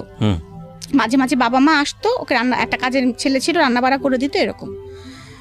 তো ও আমাকে নিয়ে আসার পরে বলে যে আমি সবাইকে বলে যে আমি চলে যাব মার্কেটিং করার দরকার, তো রিমাকে ওই জন্য নিয়ে যাচ্ছি আমার 2 বাচ্চা সহকারে। আমিও জানি না ভাইয়া, আমি জানি যে মার্কেটিং করতেই ঢাকায় আসতেছি। তো ভাইয়া এসে তারপরে বাবা মাকে আবার ফোন দেয় যে বাবা মা আমরা মার্কেটিং করবো, তো রিমার বাবু 2টা দেখবে কে, তোমরা দুজনে আসো, দেখাশোনা করো, আমরা একটু মার্কেটিং করে বেড়াই। আব্বু আম্মু গাড়ি নিয়ে আসে আর কি, বাবা অফিস থেকে মানে শুক্র শনি তো এমনি ছুটি, তো আসার পরে তারপরে একদিন রাত্রেবেলা ফ্যামিলি মিটিং বসে, তখন ভাইয়া একদম সম্পূর্ণ বলে যে বাবা আপনি যা দেখতেছেন, যা সহ্য করছেন, এটা আমি সহ্য করতে পারবো না। এখন আপনি আমাকে খারাপ বললে বলেন, আমি অনেক নরম মানুষ, ভালো বললে বলেন, আপনি যা খুশি আপনি তাই বলেন, কিন্তু আমি যেটা এসে মানে দেখতেছি সেটা আমার অসম্ভব আমার পক্ষে দেখা। সেটা হচ্ছে আমার কাছে আমার বোনের শ্বশুরবাড়ি যে মনে হয়েছে যে ওয়ান কাইন্ড সে হচ্ছে কাজের বুয়া। এটা আপনার আপন ভাই বলছে? হ্যাঁ, ওয়ান কাইন্ড কাজের বুয়া। আর আমার বড় মেয়েটার রেজাল্ট ভালো ছিল না, কখনোই ভালো রেজাল্ট করতে পারতো না সে, মানে ওরকম মারধর খেত, সেই উল্টা পাল্টা ছিল, মানে মানে ওর জন্য কেমন ছিল একটু আর কি। যাই হোক, তখন বলতেছে আর আমি দেখতেছি যে যেভাবে উপর থেকে দোতলা বাসা ছিল, যতবারই কোনো গেস্ট আসে আমার ভাগ্নি আসে গেট খুলতে, ওই ক্লপসিকেবল গেটটা খুলতে আসে আমার ভাগ্নি। তার মানে ওরা দুজনা ওই বাড়ির কাজের বুয়া। আর আমার ছোট ভাগ্নিটার অবস্থা হবে আর কদিন পরে ওইটাই। আমি এটা মেনে নিতে পারছি না। আমার একটা বোন, তার বাচ্চারা, ওর জীবনটা যেরকম হয়েছে ওর বাচ্চা দুটার জীবনও সেরকম হবে, এটা আমি মেনে নিতে পারছি না। আপনারা আমাকে বকলে বকেন, ভালোবাসলে বাসেন। আমি এক্ষুনি তার হাজব্যান্ডের কাছে ফোন দিব, সোজা কথা ফোন দিয়ে বলবো সে যদি তার কাছে আমার বোনকে রাখবে, আর যদি না রাখে আমি আমার বোনকে চালাবো। সম্পর্কের দরকার নাই, ডিভোর্সেরও দরকার নাই। ফাইন। কখন জানি কি হয় এরকম একটা দোলাচল অবস্থা, এবং আমাদের প্রেডিকশনের জায়গাগুলো এখন পর্যন্ত নট প্রুফ। আমি সবসময় একটা কথা বলি যে জীবন গল্পে আপনি কোনো বাকি আসলে অনুমান করতে পারবেন না এরপরের বাকি গিয়ে কি ওয়েট করছে আপনার জন্য। লাস্ট দুটো গল্প যদি বলি যে এই ধরনের গল্পের গোড়াপর্তন হয়েছিল আবিদা সুলতানার হাত ধরে। আবিদা সুলতানা এই যাবৎকালে জীবন গল্পের, ঢাকা এফএম জীবন গল্পের সবচাইতে পপুলার বলবো, মানে সবচাইতে মানুষের বেশি শোনা গল্পের মধ্যে একটি, এবং ইউটিউবেও সেটার ভিউ প্রায় 2 মিলিয়নের কাছাকাছি। তো আবিদা সুলতানার পরে আমরা বেশ কয়েকটা এপিসোড, মানে গত 2 থেকে 3টা এপিসোড আগে আরেকজনের যে খেয়ালির যে জীবন গল্পটা, খেয়ালি এবং আবিদা সুলতানার জীবন গল্পের মধ্যে অদ্ভুত কিছু মিল আছে। এবং এরই ধারাবাহিকতায় আজকের যেই রিমার যে জীবনের গল্প, সেখানে হয়তো অনেকেই মনে করেছিলেন বা করছেন এখনো, যেহেতু আমরা শেষ পর্যায়ে আসিনি, যে রিমার জীবন গল্পটাও ঠিক সেরকম না। শুধু নাটুকুই বললাম। রিমা, আমরা যেখানটায় ছিলাম, তো আমার বাবার তখন কিছু ভাইয়ের উপরে বলতে পারে না, মানে সেও ততদিনে আসলে বুঝে গেছে আসলে যে এখানে আসলে রাইট কি অনরাইট কি। আর কথা হচ্ছে যে বাবা সারা জীবন মান সম্মানই দেখলা, সারা জীবন তুমি মান সম্মানই দেখলা, কিন্তু কষ্টটা দেখছো না। আমাদের একটা বোন যে এত কিনা আল্লাহ দিয়ে, এবং তার 2টা বাচ্চা আল্লাহ দিয়েছে, এবং সেই 2টা ভাগ্য এরকম হতে যাচ্ছে শুধু তোমার মান সম্মানের জন্য, আর কোনো কিছু না। আমাদের অর্থনৈতিক কোনো সমস্যা নাই, আমাদের পারিবারিক কোনো সমস্যা নাই। কি হয়েছে, ডিভোর্স হবে না, দরকার হলে ওর মতো থাকবে, বাচ্চা 2টা নিয়ে থাকবে। ডিভোর্সই তো শেষ কথা না, মানুষ তো এইভাবেও বাচ্চা নিয়ে বাঁচে। সেই ছেলে যদি বিয়ে করতে চায় করুক, আমার বোন তাকে ডিভোর্স দিবে না। তাহলে তোমার তো দুর্নাম হচ্ছে না, কিন্তু তার লাইফটা তুমি এরকম করে নষ্ট করে কেন দিচ্ছ? তার সাথে তার 2টা বাচ্চার লাইফ তুমি নষ্ট করে দিচ্ছ। বাবাকে অনেক বোঝায়, এবং মা তো একদম খুবই রাজি। মা তো অনেক দিন থেকেই ফিল করতেছে আমার কষ্টটা আসলে। তো তখন আমার শুরু হলো নতুন জীবন। আমি তো ভয়ে আর শ্বশুর বাড়িতেও যোগাযোগ করতে পারতেছি না। আর এদিকে আমার ভাই তো ফোন করে আমার হাজব্যান্ডকে বলছে যে আমার ভাগ্নিদের অলরেডি সে স্কুলে ভর্তি করে দিয়েছে, লিটল ফ্লাওয়ার স্কুলে ভর্তি, 2জনকে, একজনকে নার্সারিতে আর একজনকে ক্লাস 2তে ভর্তি করে দিয়েছে। আর এদিকে আমার হাজব্যান্ডকে বলেছে যে তুমি যদি, আগে তাকে জিজ্ঞাসা করেছে অবশ্য ফোন করে, যে তুমি যদি তোমার সঙ্গে রাখো আমাদের নো অবজেকশন, কিন্তু তোমার সঙ্গে যদি না রাখো আমার বোন তোমাদের বাড়িতে আর থাকবে না। আচ্ছা, ও ঢাকায় থাকবে এখন থেকে ওর বাচ্চা নিয়ে। তো এই কথা বলার পরে তুমি কি মতামত দিচ্ছ? তুমি যদি নাও তাহলে আমাদের কোনো কথা নেই। আমার হাজব্যান্ড বলে যে সাতক্ষীরার অবস্থা ভালো না, সাতক্ষীরা নোনা এলাকা, আমার বাচ্চা 2টা অসুস্থ হয়ে যাবে, রিমা এসে এখানে শুট করতে পারবে না, আর এখানে অনেক মানে আমি এখানে নিয়ে আসলে ও পারবে না আর কি, সোজা কথাই কথা বলে। আর কারণ সে কখনোই আসলে কোনো দায়িত্ব নিতে চায় না। আচ্ছা, এই জন্য সে সুন্দরভাবে কথা বলার পর আমার একটু রাগারাগিও করে যে তাহলে রিমা আব্বা আম্মার ওখানে অসুবিধা কি হচ্ছিল। হ্যাঁ, বলে সে অসুবিধা তো তুমি খুব ভালো করে জানো, তোমাকে তো এক্সপ্লেন করার কিছু। আমার বাবার ভাইয়ের সাথে একটু আর কি রাগারাগি হয়েছে আর কি। তো আমার হাজব্যান্ড 3 মাস রাগ করে আসেনি ঢাকাতে, আমাদের কোনো খরচও দেয় নাই। আর আমার তো কোনো সমস্যা এখানে হচ্ছে না আল্লাহর রহমতে, কারণ মা অলরেডি তখন 2টা কাজে মানুষ দিয়ে গিয়েছে। কারণ আমার বাচ্চা 2টাই ছোট, কোচিং আমি নিয়ে যাই। আর আমার ছোট ভাইকে আমার বড় ভাই বলেছে যে তুমি মানে চলে যাওয়ার আগে যে তুমি পারবা না তোমার একটা বোনের দায়িত্ব নিতে, আমি তোমাকে ফিনান্সিয়াল সাপোর্ট দিব, তুমি খালি বোনটাকে আর ভাগ্নি 2টাকে দেখে রাখবা। আমাদের নিজেদের বাড়ি যেহেতু কোনো সমস্যা নেই এখানে। তো আমার ছোট ভাইটাও অনেক ভালো। হ্যাঁ, আমরা আসলে 3 ভাই বোন খুব ফ্রেন্ডলি, যেটা সত্যি কথা আমি বলবো। বড় ভাই খুব চুপচাপ, আর আমি আর আমার ছোট ভাইটা খুব আমোদে। তো ও কি করা শুরু করলো, এখান থেকে আমার জীবনে উত্থান, যখন এখানে আমি থাকা শুরু করলাম আমার বাচ্চাদের প্রচুর টেক কেয়ার করতো পড়াশোনা থেকে, কারণ ওরা তো মফস্বল এলাকার মানে কুষ্টিয়া লেখাপড়া থেকে হ্যাঁ, সুতরাং ওদের লেখাপড়াটা, তারপরে ওদের বেড়াতে নিয়ে যাওয়া, যেমন আমার বললাম না আমার বড় মেয়েটার মানসিক সমস্যা, মানে ও ডিসিশন নিতে পারতো না, আমি এই মাংসটাকে আমি নিব না, মানে ওটা যে ওর, ওইটাও কোনো সময় আদায় করতে পারতো না, এরকম মানসিকতা হয়ে গেছিল দাদি বাড়ি থাকতে থাকতে ওর। তো আমি একসময় বুঝতে পারলাম যে মানসিক, মানে তখন আমার নিজেই একটু মানে মানসিক, আমার তো তখন নিজেরও মানসিক অবস্থা খারাপ ছিল, আমি ওর মানসিক অবস্থা কিভাবে বুঝবো।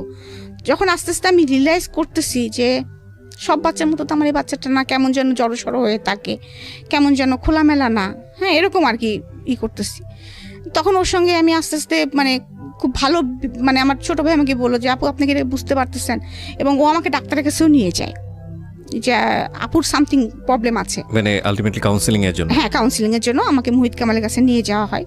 তখন উনি যেভাবে হয়তো ভাইকে বলছিলেন বা আমাকে কিছু ওষুধ টষুধ দিয়েছিলেন এবং বলেছিলেন যে আসলে দীর্ঘদিনের না পাওয়ার সমস্যাটা থেকে ওর ভিতরে অনেক ক্ষোভ সৃষ্টি হয়েছে, হ্যাঁ মানে এভাবে আর কি অনেক কিছু বলেছিলেন। যাই হোক, তো ওইভাবে ওকে টেক কেয়ার করতে হবে আপনাদেরকে, এবং সবচেয়ে ভালো হয় যদি ওনার হাজব্যান্ড ওনাকে সাপোর্টটা দেন, তো সেই সাপোর্টটা তো আমার পক্ষে আমার মানে সম্ভব না, আমার ফ্যামিলি দিতে পারবে না, তো সেই সাপোর্টটা হাজব্যান্ডের সাপোর্ট তো আসলে কেউ দিতে পারে না। তারপরেও আমার ছোটো ভাই চেষ্টা করেছে, সে আমাকে বেড়াতে নিয়ে গেছে, আমি কবিতা লিখতে পছন্দ করতাম, আমি গল্প লিখতে পছন্দ করতাম, আমার পুরাতন আমি যে ডায়েরি লিখতাম সেটা আবার খুঁজে বের করেছে, আপু দেখেন আপনার এই কবিতাটা অনেক সুন্দর না, তো তারপরে আমরা দল বেঁধে চলেন আপু কক্সবাজার চলে যায়, মানে ও আমার লাইফটাকে সুন্দর করে গোছানোর চেষ্টা করতেছে আর কি। এদিকে বড় ভাই ইনস্ট্রাকশন দিচ্ছে, ও গোছানোর চেষ্টা করতেছে। আমার হাজব্যান্ড এর মধ্যে, আমার ছোট মেয়েটা খুব ভালো রেজাল্ট করে, খুবই ভালো রেজাল্ট করে, এর মধ্যে কিছু 3 মাস পরে সে আসা যাওয়া শুরু করলো আর কি, তেমন কোনো ঝকাঝাটি না, কিছু না, নর্মাল চলতেছে। তার মধ্যে মানে 15 দিন 1 মাস পর পর আসে আর কি, সে সাতক্ষীরা থেকে এরকম। আমার ছোট মেয়েটা অনেক ভালো রেজাল্ট করে ইংলিশ মিডিয়াম থেকে, একদম অল স্কুলের ভিতরে ও মানে ওদের সেকশনের যে 4-5টা সেকশন মিলে ও একদম টপ করে আর কি। তো সেবার আবার আমার শিক্ষামন্ত্রী এসে স্কুলে ওদের প্রত্যেকটা যারা টপ করেছে তাদেরকে প্রাইজ দেওয়া হয়। তো এই কথা ওর বাবা যখন শোনে, ও দাদু যখন শোনে, তাদের রাগটা একটু পড়ে যায় আর কি, যে না অন্তপক্ষে বাচ্চা দুটো মানুষ হচ্ছে অ্যাটলিস্ট। হ্যাঁ, ও যতই হোক, আমার শ্বশুর কিন্তু আসলে কখনো অত খারাপ ছিল না, কিন্তু একটা জিনিস ছিল কি, সে প্রতিবাদ করতো না, বলতো না কিছু, আমাকেও কিছু বলতো না, আমার শাশুড়িকেও কিছু বলতো না, এরকম ছিল আর কি। তো উনি হচ্ছে খুশি হয়ে যায়, খুবই খুশি হয়ে যায়। আমি ফোন করে বলি বাবা এরকম বাবু তো ফার্স্ট হয়েছে এরকম, ওকে ডাকতো টুকটুকি বলে আমার ছোট মেয়েটাকে, আমার শ্বশুর। তো বলছে আমি আপনি টুকটুকি তো ফার্স্ট হয়েছে, এবং অল স্কুল এই যেখানে আমি ছবি পাঠাচ্ছি এরকম তারা খুব খুশি হয়ে যায়। তো তখন থেকে আর ঢাকায় থাকার বিষয়ে তাদের আর কারোর অবজেকশন থাকে না আর কি, মানে থাকে না, মানে এরকম চলছে আর কি। এর মধ্যে আমার মার খুব ছোটকালের শখ ছিল যে আমি খুব কথা বলতে পারি, এই জন্য মা মনে করতেন যে আমাকে ব্যারিস্টারি পড়াবেন। হ্যাঁ, তো মা একদিন আমাকে বলতেছে, মা তুমি ল ভর্তি হতে পারো না, এখানকার কোনো কলেজ টলেজ একটু খোঁজ নাও না, তুমি ল ভর্তি হতে পারো কিনা। তো আমি তখন বলতেছি যে আম্মা আবার পড়াশোনা করবো, আমার তো পড়াশোনা এখন মাথার মধ্যে ঢোকে না। তো বলতেছে দেখো না চেষ্টা করে। তো বাবাকে সাথে করে গেলাম, যাওয়ার পরে আমাদের সেগুন বাগিচার আশেপাশে, তো বাবা ঢাকা কলেজে গেলেন, তারপরে গেলাম সেন্ট্রাল ল কলেজে। সেন্ট্রাল ল কলেজের পরিবেশটা ভালো লাগলো, তখন ওখানে ভর্তি হয়ে গেলাম। তারপরে ওখান থেকে যাই হোক বাচ্চা কাচ্চার লেখাপড়া চলছে, আমি নিজে লেখাপড়া ল ভর্তি হয়েছি, লেখাপড়া করছি, এদিকে মাস্টার্স করেছি, এদিকে আমার লেখালেখি চলছে। আমার ছোট ভাই কিন্তু আমাকে সবকিছু মানে ফিরিয়ে দিয়েছে আর কি, মানে ও আমাকে ঢুকিয়ে দিয়েছে যে আপু এরকম। এবং আমার কোনো ভালো মোবাইল ছিল না, মানে মোবাইল ছিল না বলতে বাটন মোবাইল ছিল। ও কিন্তু আমাকে ফার্স্ট যে মোবাইলটা আমার জন্মদিনে গিফট করে আর কি, তখন স্যামসংয়ের সবচেয়ে দামি মোবাইলটা। ও টাকা জমাই ভাইয়া ওর জন্য কিছু খরচ পাঠাতো, ওরও একটা বাইক ছিল, বাইকের তেলের খরচ পাঠাতো, ও আমাকে ওইটা সারপ্রাইজ করে। তখন আমি ওই ফেসবুক দেখা শুরু করলাম, ফেসবুক খুললাম, আস্তে আস্তে আমি আপগ্রেড হচ্ছি আর কি। আমি সেই আগের রিমাটা আর কি হচ্ছি আস্তে আস্তে, স্লোলি। তো মানে আমার অনেকদিন পরে মনে হচ্ছিল কি, মানে যখন আমি একটু করে হচ্ছি, নিজে অনুধাবন করছিলাম যে মানে আই অ্যাম ব্যাক, আমি ব্যাক। এবং আমার আগে তো এমন হতো যে আমি কোনো জায়গাটা কথা বলতে গেলে জড়াই ফেলতাম, মানে অনেক সময় আছে। তখন আমি দেখলাম যে যখন আমি বাচ্চাদের নিয়ে স্কুলে যাচ্ছি, গার্জেনদের সাথে মিশতেছি, ল ক্লাসে যাচ্ছি, ফ্রেন্ডদের সাথে মিশতেছি, তারপরে হচ্ছে এর মধ্যে আমি একটা ওষুধ কোম্পানির সাথেও জড়িত হই, তাদের অ্যাডভার্টাইজমেন্ট করতাম। চেহারাটা ভালো ছিল দেখে আমার সেলটাও খুব ভালো ছিল। আমি একটা অ্যাচিভমেন্টও করি, সেটা হচ্ছে মালয়েশিয়া ট্যুর। তখন আমি যে আমাকে কিন্তু তখন প্রস্তাব করেছিল যে আমাদের ওখানকার ওই কোম্পানির যে মানে এমডি ছিলেন আর কি, বাংলাদেশে যার ইয়ে ছিল, সে আমাকে বললো যে তুমি আমার পিএ হবা কিনা। তো তখন আমি ওনার নাম হচ্ছে গাজ্জালি স্যার ছিলেন, গাজ্জালি। তো উনি আমাকে প্রস্তাবটা দিলেন। দেওয়ার পরে আমাদের একটা পরীক্ষা হলো, পরীক্ষাতে আমি ভালো স্কোর করি, মানে বলা তারপরে টকিং সব কিছুর উপরে। কিন্তু তখন আমাকে একটা মেয়ে আমাদের সাথে ছিল যে 3rd পজিশন করলো, নাম হচ্ছে রিনা। তো রিনা বললো, রিমা পা আপনার তো জবটার দরকার নেই, আমি তো জানি আপনার অবস্থা অনেক ভালো, হ্যাঁ, কিন্তু রিমা পা বিশ্বাস করেন আমার এই জবটার খুব দরকার, কারণ আমি ডিভোর্সি, আমার হচ্ছে একটা বাচ্চা আছে, আমি ভাইদের সাথে থাকি, আমার খুব দরকার এই জবটা। হ্যাঁ, তো তখন আমি বলেন ওষুধ সেল করে আর কি হয়, একটা ফিক্সড ইনকাম হলে সেটা আমার জন্য খুব বেটার হয়। তখন আমিও দেখলাম যে পিএ মানে কি, যে আমাকে তার সাথে সব থাকতে হবে, আমি বাচ্চা দুটোকে টাইম দিতে পারবো না সব সময়।